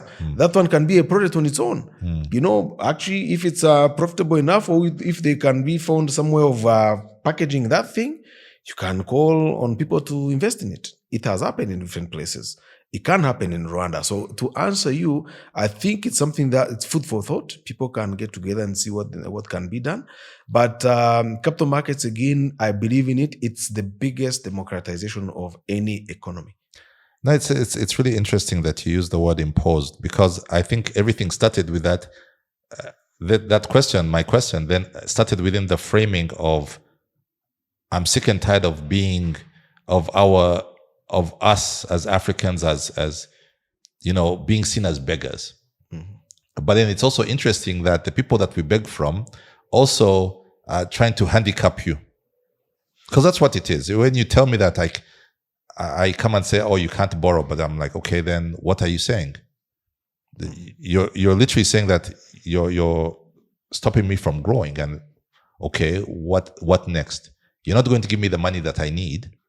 If you give me, if I need something that will protect me, for example, from from Congo, they'll say no. Yet security is at the very basis of a country's development. It doesn't make sense. And I guess it's that frustration that I think I have, and I'm sure a lot of Rwandans have, when it comes to how external forces control, not just how we see ourselves, but also even how we deal with our own security, our own prosperity. Mm-hmm. Yeah, when you talk about security, I think security, I cannot comment much about it. We know how to do it our own ways. Yeah. And you can see security is there in this country. So there are no guns and stuff like that happening. But now our proper freedom or the growth, financial, economic growth and all that can only come from us. People putting their hands together. You understand? Using these instruments the government, the country has put in place, capital market platform, savings, that are being created left and right, the women that are being created left and right, all these small monies, if you put them together, they can get something big, actually, off and running easily. I mean, look at all these real estate projects we have in town. From Nyabugogo to Gachinjo to Musanze, everywhere, even in Musanze. Musanze now has become bigger than Remera. Mm-hmm. You understand? So what does that tell you? It tells you that the force of togetherness is very, very powerful. So we need to start creating vehicles to do that. I mean, you've heard about the new increment on on pension starting this month of January. It's double. So if RSSB was raising, may say 200 billion per year, you understand? And now they're going to raise 400 billion. Where are they going to put that money? In those productive sectors of the economy, for sure. Of course, without much risk, for sure, because this is pensioners' money. But at the end of the day, we need products, we need the projects to put that money into, and sustainable projects that are going to be helping. So I'm glad they are going to be doing, they mentioned assisting SMEs, of course, good SMEs, not just anyone who wakes up and says, I'm going to create a company. The company must be viable and sustainable, for sure, and well-governed. And then capital markets will be part of it, because RSSB, provides the funding for the financing for the banks, the capital markets, the government, everything that needs money, RSSB always supports. But not only RSSB, that provides room. Remember, our pension law has been liberalized. You can create your own pension and market it to people. You understand? It's allowed by the. You can create your own microfinance today. Central Bank has allowed it to be a bank. As you, Sunny, you can be a bank. Private banking, Kigali International Financial Center is working on that. You understand? So high net worth individuals are coming to town. They are looking for a lifestyle. Now we can take advantage of their money. When they come here, they also invest. So, but the most important, I think, is to look within. Think about ourselves as citizens that can create our own wealth from within with our people, even from the diaspora. People investing in their own economy. You don't need a lot of money. You just need vehicles. You put your money where the other money is with other people, then you see what happens. Do you feel that you've been supported enough by, because what I'm hearing from you is that we might have the solutions to our own problems, but do you feel that you get the kind of support that you need? Because you also said earlier that there's a bit of a communications problem. Mm-hmm. Not enough people know about, capital markets, the stock exchange. Do you feel that you're getting enough, I guess, support from all the stakeholders that should be really helping you in terms of spreading the message, in terms of, getting, and I'm talking about the PSFs of the world. What are they playing their role? Sometimes it's good to also be honest. Mm-hmm. If something is so good, but then we're not really, yes, you're happy that you said 10 billion last year? 100 billion, sorry. Mm-hmm. And well, saying, not I'm talking about secondary market. If I put primary market, we go to 400 billion. Yes. Yeah. But then for the size of our economy, that's, and it's still quite small. There could be a lot more movement. Mm-hmm. Do you feel that you're getting the kind of support that could really take us in terms of the Rwandan Stock Exchange to the next level? Well, whether it's the media, whether it's influencers, whether it's people who know better, bankers. Because when I go to the bank, I've never really been pushed a product.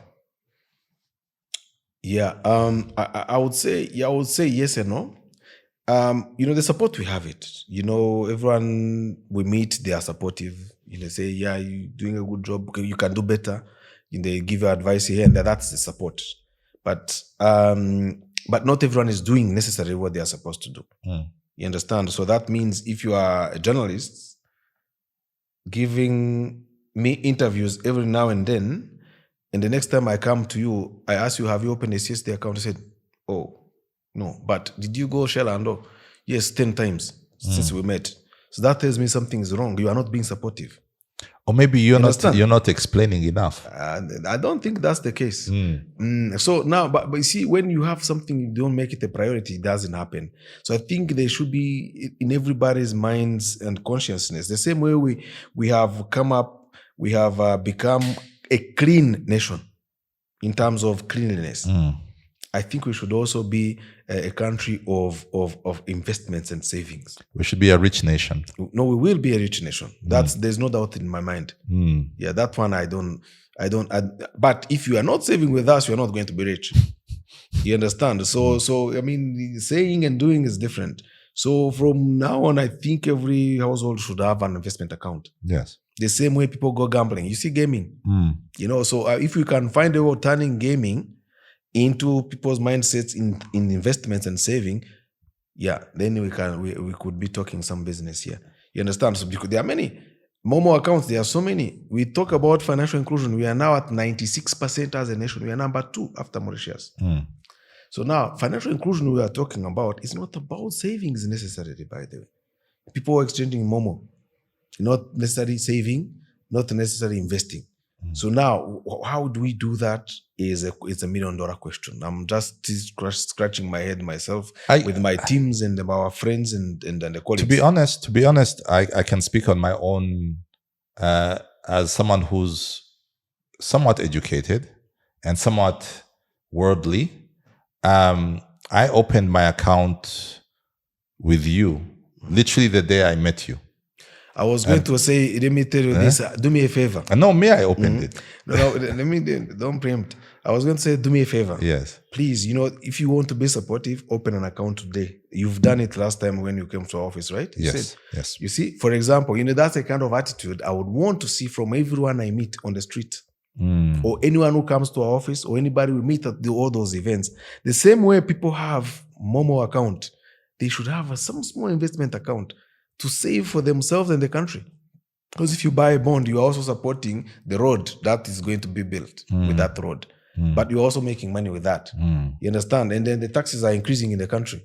you know, and the savings are increasing and they're borrowing from the banks. We always look at the problem. We don't look at the causality. You know what happens? You know, people keep, you said something earlier, which is a fact, that most businesses, when you ask them, the number one question and problem is, it's not tax, by the way. It's not the tax. It's access to finance. Everyone says access to finance. Okay, wow, so then we tell them, but the finance is there. All banks in Rwanda are overly liquid. It's a fact also. You can go and check. Liquidity ratio in central bank is 15%. But most banks, tier one, they are well above 22%. So that means there's a lot of liquidity. In the matter of fact, whenever there's a government bond, they buy. Whenever there is any securities that come to the market, people buy. So that means the liquidity is there. But where is it going? Where it is going, they must trust it. You understand? So there is a lot of room for growth. But we need to do that step. You understand? To have people believe and do. Maybe incentivize them or something like that. But I don't know. But the point is, this economy is growing. And it's not everyone growing with it. It's another fact. You understand? So we have to look at that issue of people saying access to finance. It's very expensive. Why? Access to finance is very expensive, mainly because there is not enough savings. Those banks have to lend you money they have. Most people who have money in their bank account, chances are you have bought a car for your wife, yourself, and you are paying a mortgage. You understand? So chances are you are only going to the bank once a month if you have something remaining also. Or you are going to the ATM to withdraw. However, if you search your soul, you will find somewhere you are wasting some money. Because there are some cultures, like the Chinese East Asia, they are the biggest savers in the world. Yeah.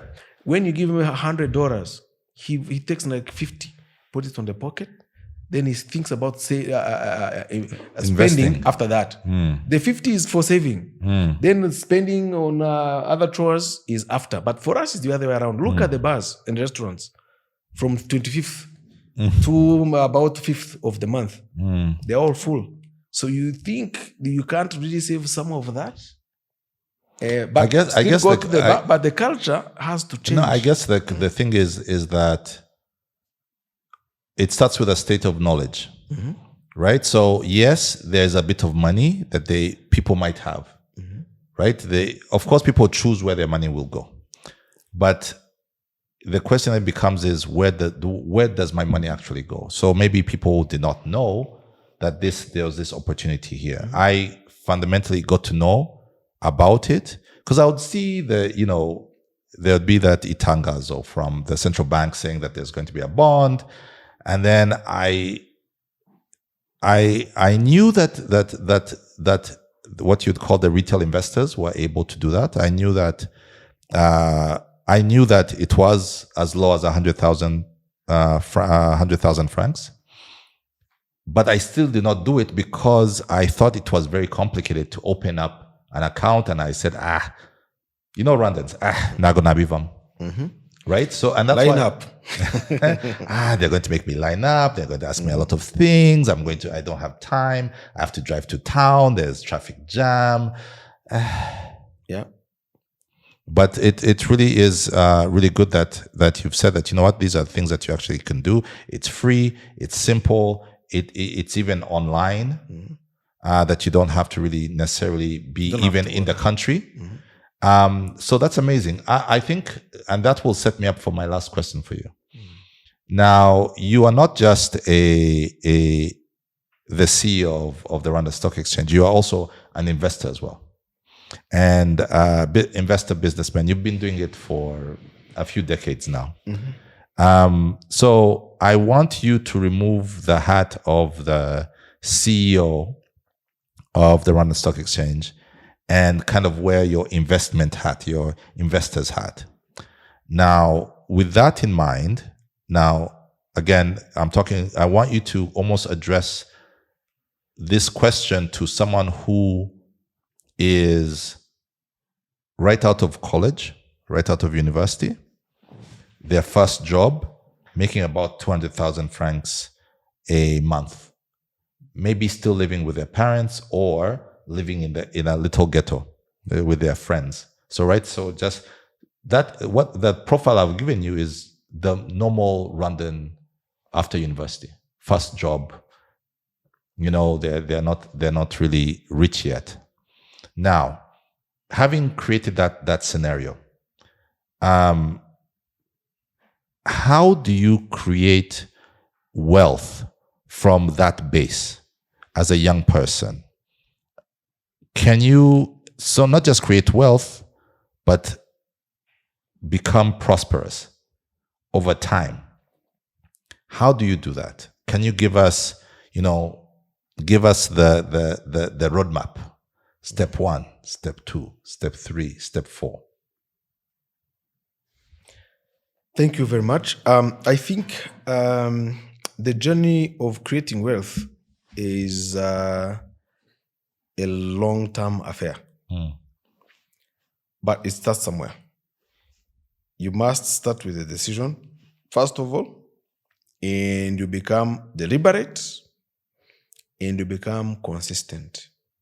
You don't have to have a lot of money in the beginning, but you just have to think to make a decision, but you become so consistent. Even if you say, I'm taking 10,000 per month, I will keep that all the way for 20 years. You will keep that.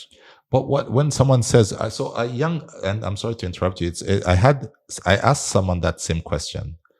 He was the CEO of the Rwanda National Investment Trust. And when I put out that interview, a lot of young people pushed back against that and said, you're asking us to save 10,000 francs with the cost of living, with inflation, with,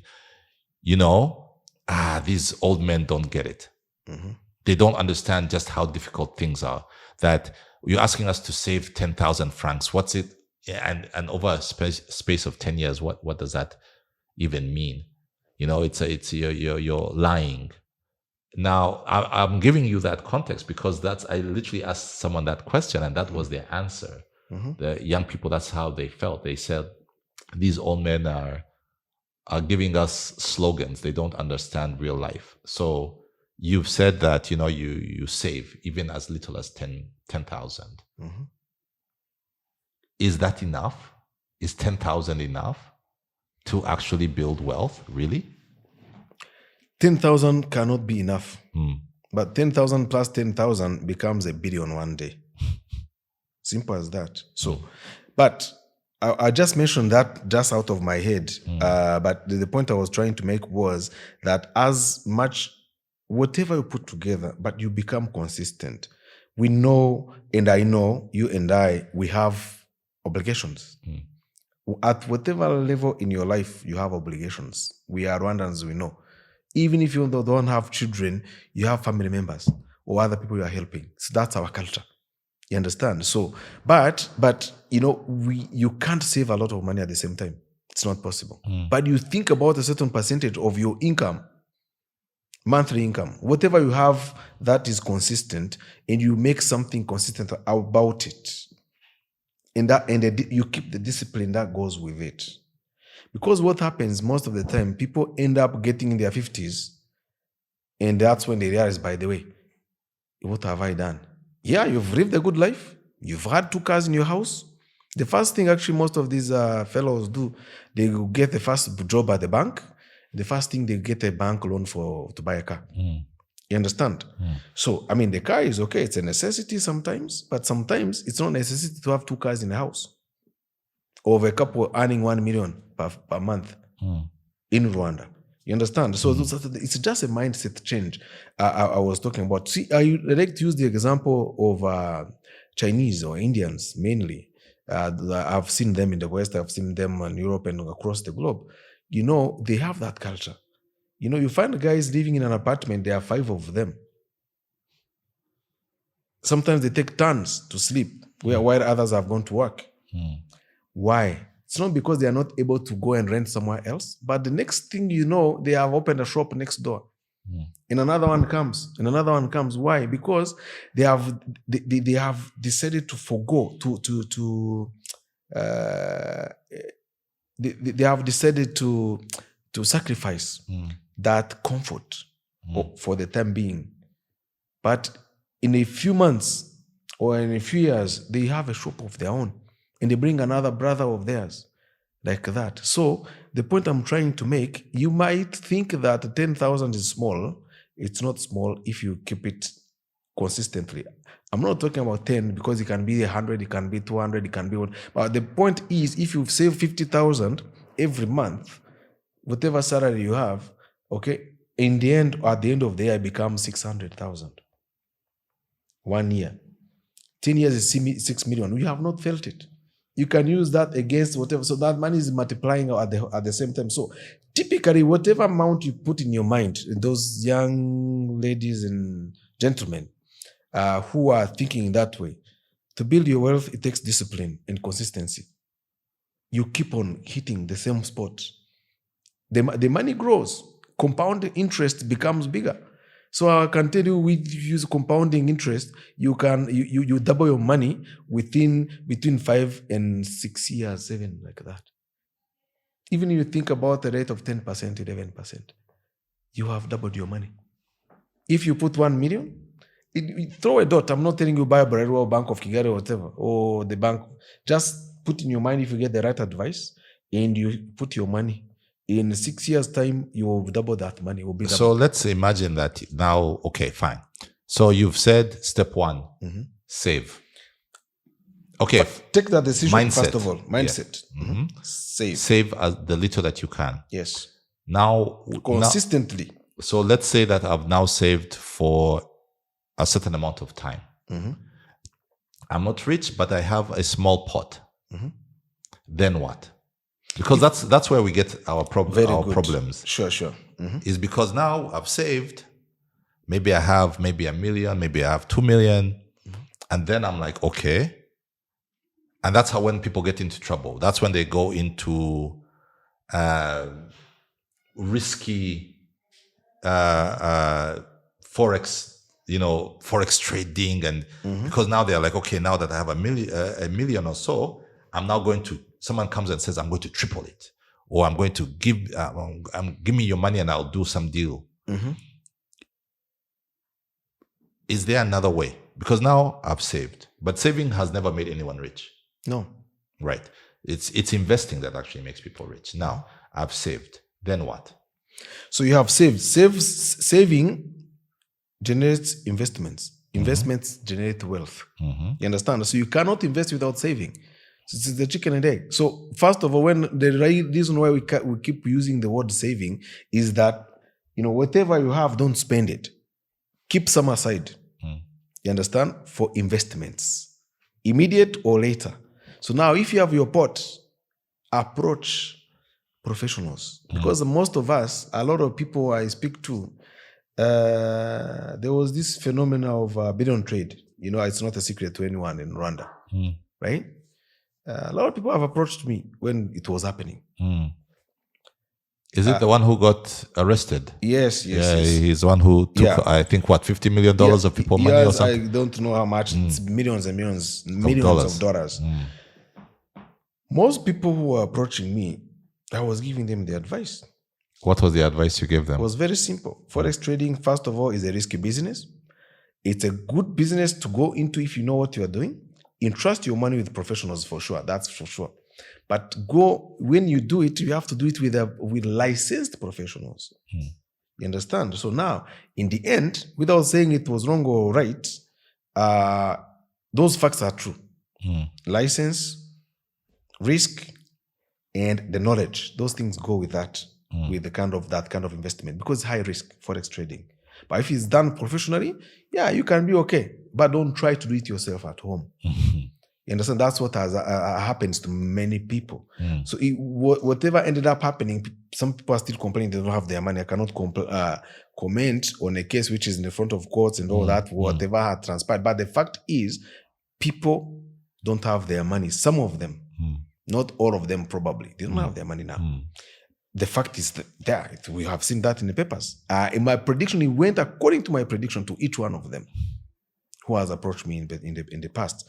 But the point I'm trying to make is this. The moment you think about saving and doing that, think about it the same way you think about your lawyer when you have a problem or your doctor when you are sick, because you can't do it alone. So now you have that saving, you have that pot, approach a professional.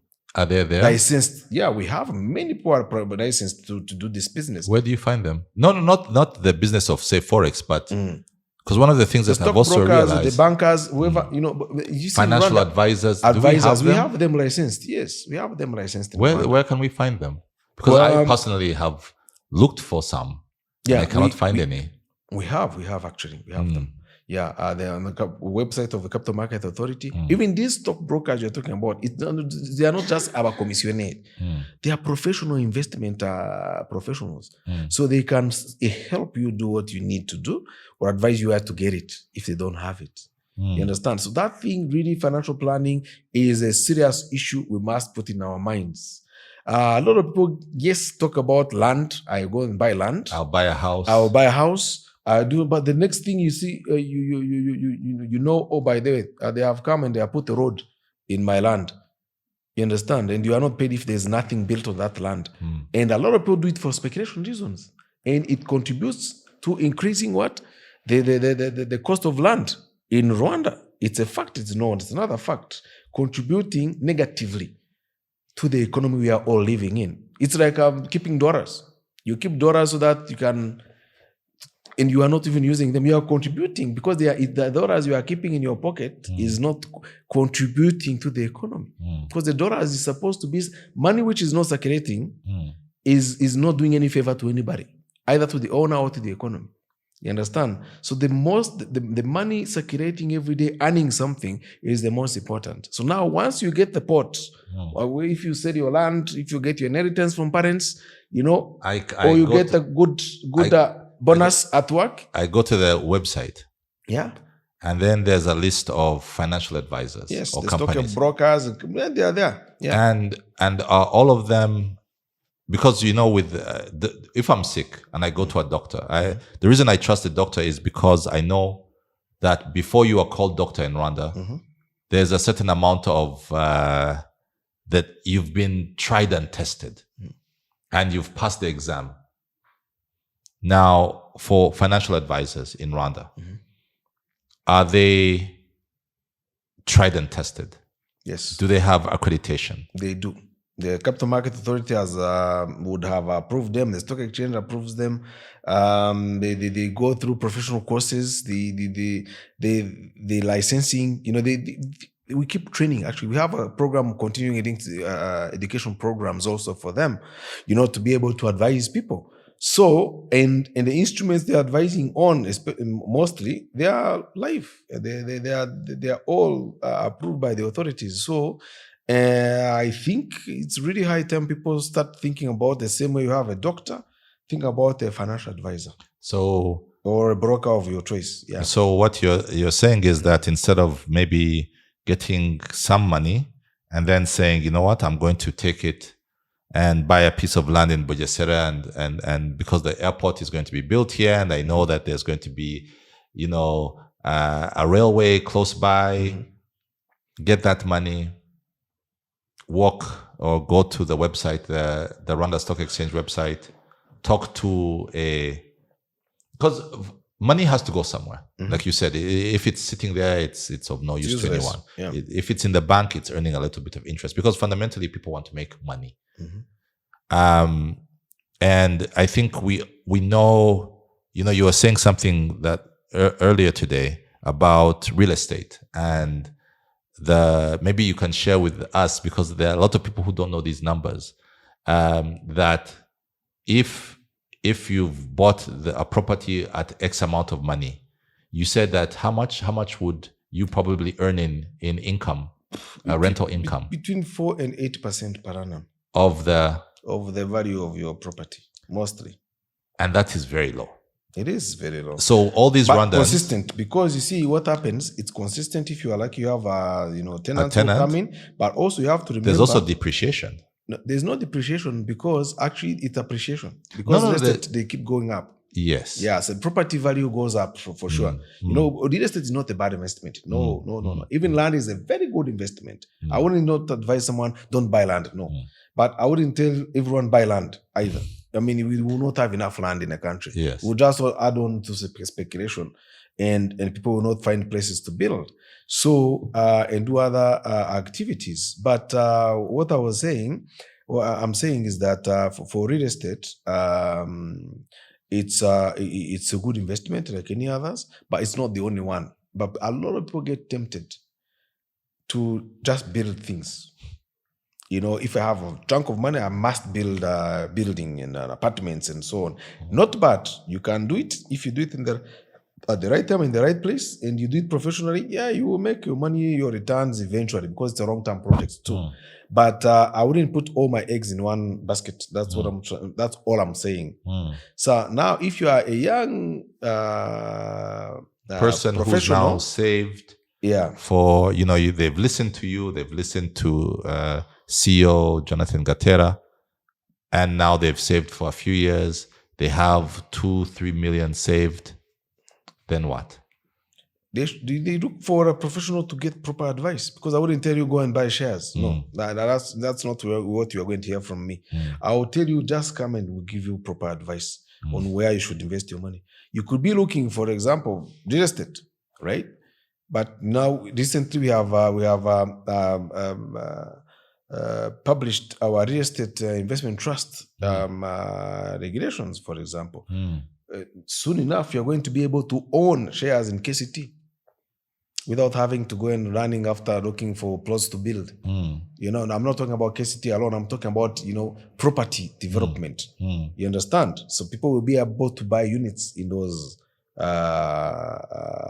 investment vehicles. So the same way that, for example, when you're a shareholder of Bralirwa, you have a unit in Bralirwa. Yes. So yes.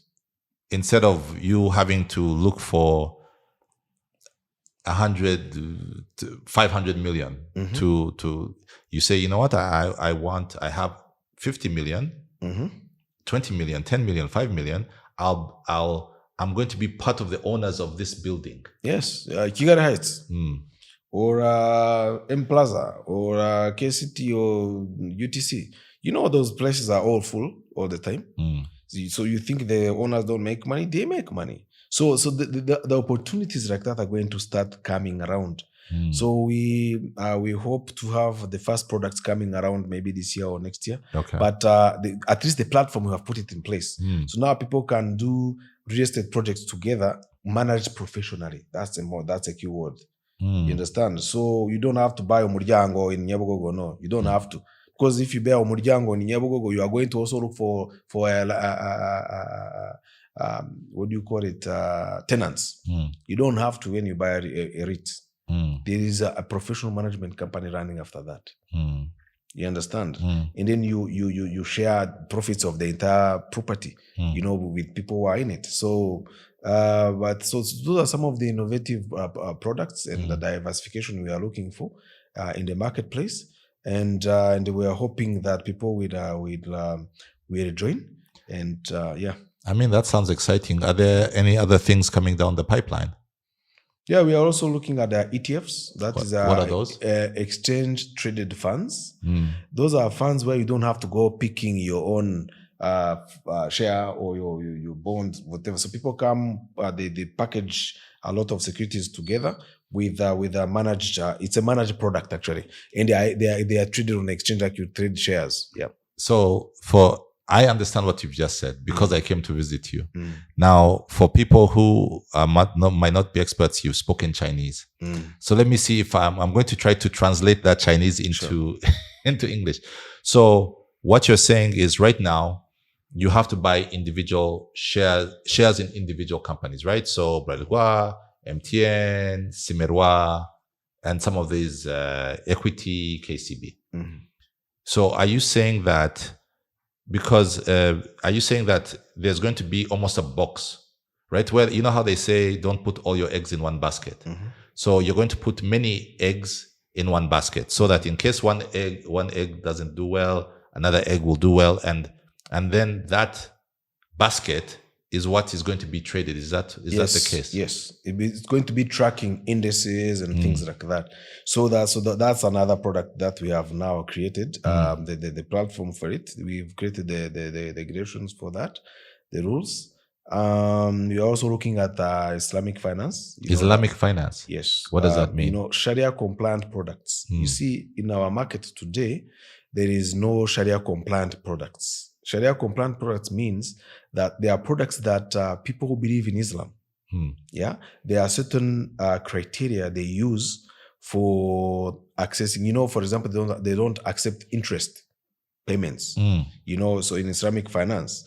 And there is a lot of money in the Middle East, even around the East Africa, but there are no products or regulations for that. So we are working on that right now to allow people who want to raise money to also tap into those, Islamic money from the Saudis and the Gulf countries. Yes. So they have their own rules, of how you can get funding for your business. So we are looking at that because there's big money out there looking for investment opportunities in our countries, in Africa and elsewhere. What do you know of? Are there going to likely be more companies being traded this year on the stock exchange, local companies? Yeah, we are hoping to get. At the end of the day, we put a road, but we don't call cars. You understand? It's a platform. You may create a platform, no one joins, but we also market it. We are talking to people. We are hopeful that different efforts we've been doing over the years are going to generate more companies to join the market. Yeah, definitely. No, I'm really excited. I always love speaking to you money guys because I think money has its own language, and a lot of us, don't speak it, and a lot of these conversations, people think that I'm doing them for other people. Very often, I'm doing it even just for myself because I also I don't know the language. And like I said, it was only a couple of weeks ago that I opened my own investment account. I haven't yet traded. I think. Unfortunately, I opened it and then we went straight into the Christmas season. But I think it's something that I've opened my mind to, and I hope that a lot of other people, start looking at your website and trying to understand what's going on, how they can actually build their portfolio. Because I think, I want to live in a country where there's no man left behind. I don't want it to live in a country where there are people like you or me, potentially me, if I listen to you, where there are people who understand the language of money, and then and then there's someone, somewhere, a young person who doesn't understand the language of money. I want us to be like in the United States, where literally someone is 5 years old, but they've heard the word stock exchange, shares. It's something that is part of their language. I want it to be part of our language as well. Investment, love money, understanding money, and ownership, especially. Yes. Of our own economy. That's a keyword to me. It's both sides of the coin. On one hand, entrepreneurs are getting money for long term, yes, but there's something very important. The citizens are owning their own economy. You mentioned earlier about it's not slavery as such. People trying to push you into a corner from outside. But if we get together, we can do this ourselves, and you get more ownership of local economy, local banks, insurance companies, tea estates, all that stuff that makes money. Because the people who make money, they are in those sectors, agro-processing. That's where the money is. Our mines. We hear that we have exported how many billions of mining. But do you have a share in that? Do I? I don't. So what it means is that what is in it, we should own a piece of it. The real wealth of the money should be in the hands of the hands of the public. Also, yes, not all of it necessarily, because maybe they not have it, but some of it should be owned by the people. No, and with that, I think with that call and with that, with those thoughts, I really want to thank you so much for joining me today. This was very eye-opening for me. Thank you for sitting down with me so long. Sure. And I wish you nothing but the very best. I want, hopefully when I meet you this time next year, you'll be able to tell me that, you know what, on the secondary market for the first time, we hit 300 million. You know, Rwanda, we give ourselves high targets. I hope that you're going to be giving me amazing news. Yeah. And I'm also hopeful that this conversation that we've had today will create public interest in joining the money market and help people think differently about their choices. And what my key takeaway personally is finding an advisor, financial advisor for me. Actually, I think next week I'll go and look for someone like that. I hope off camera you'll recommend a few, and I'll immediately start the conversation.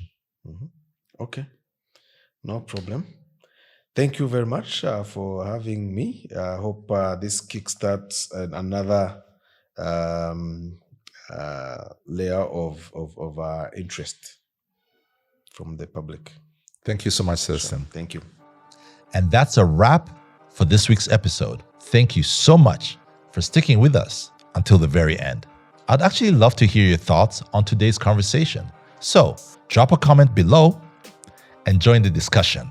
You can also join us on the social media of your choice.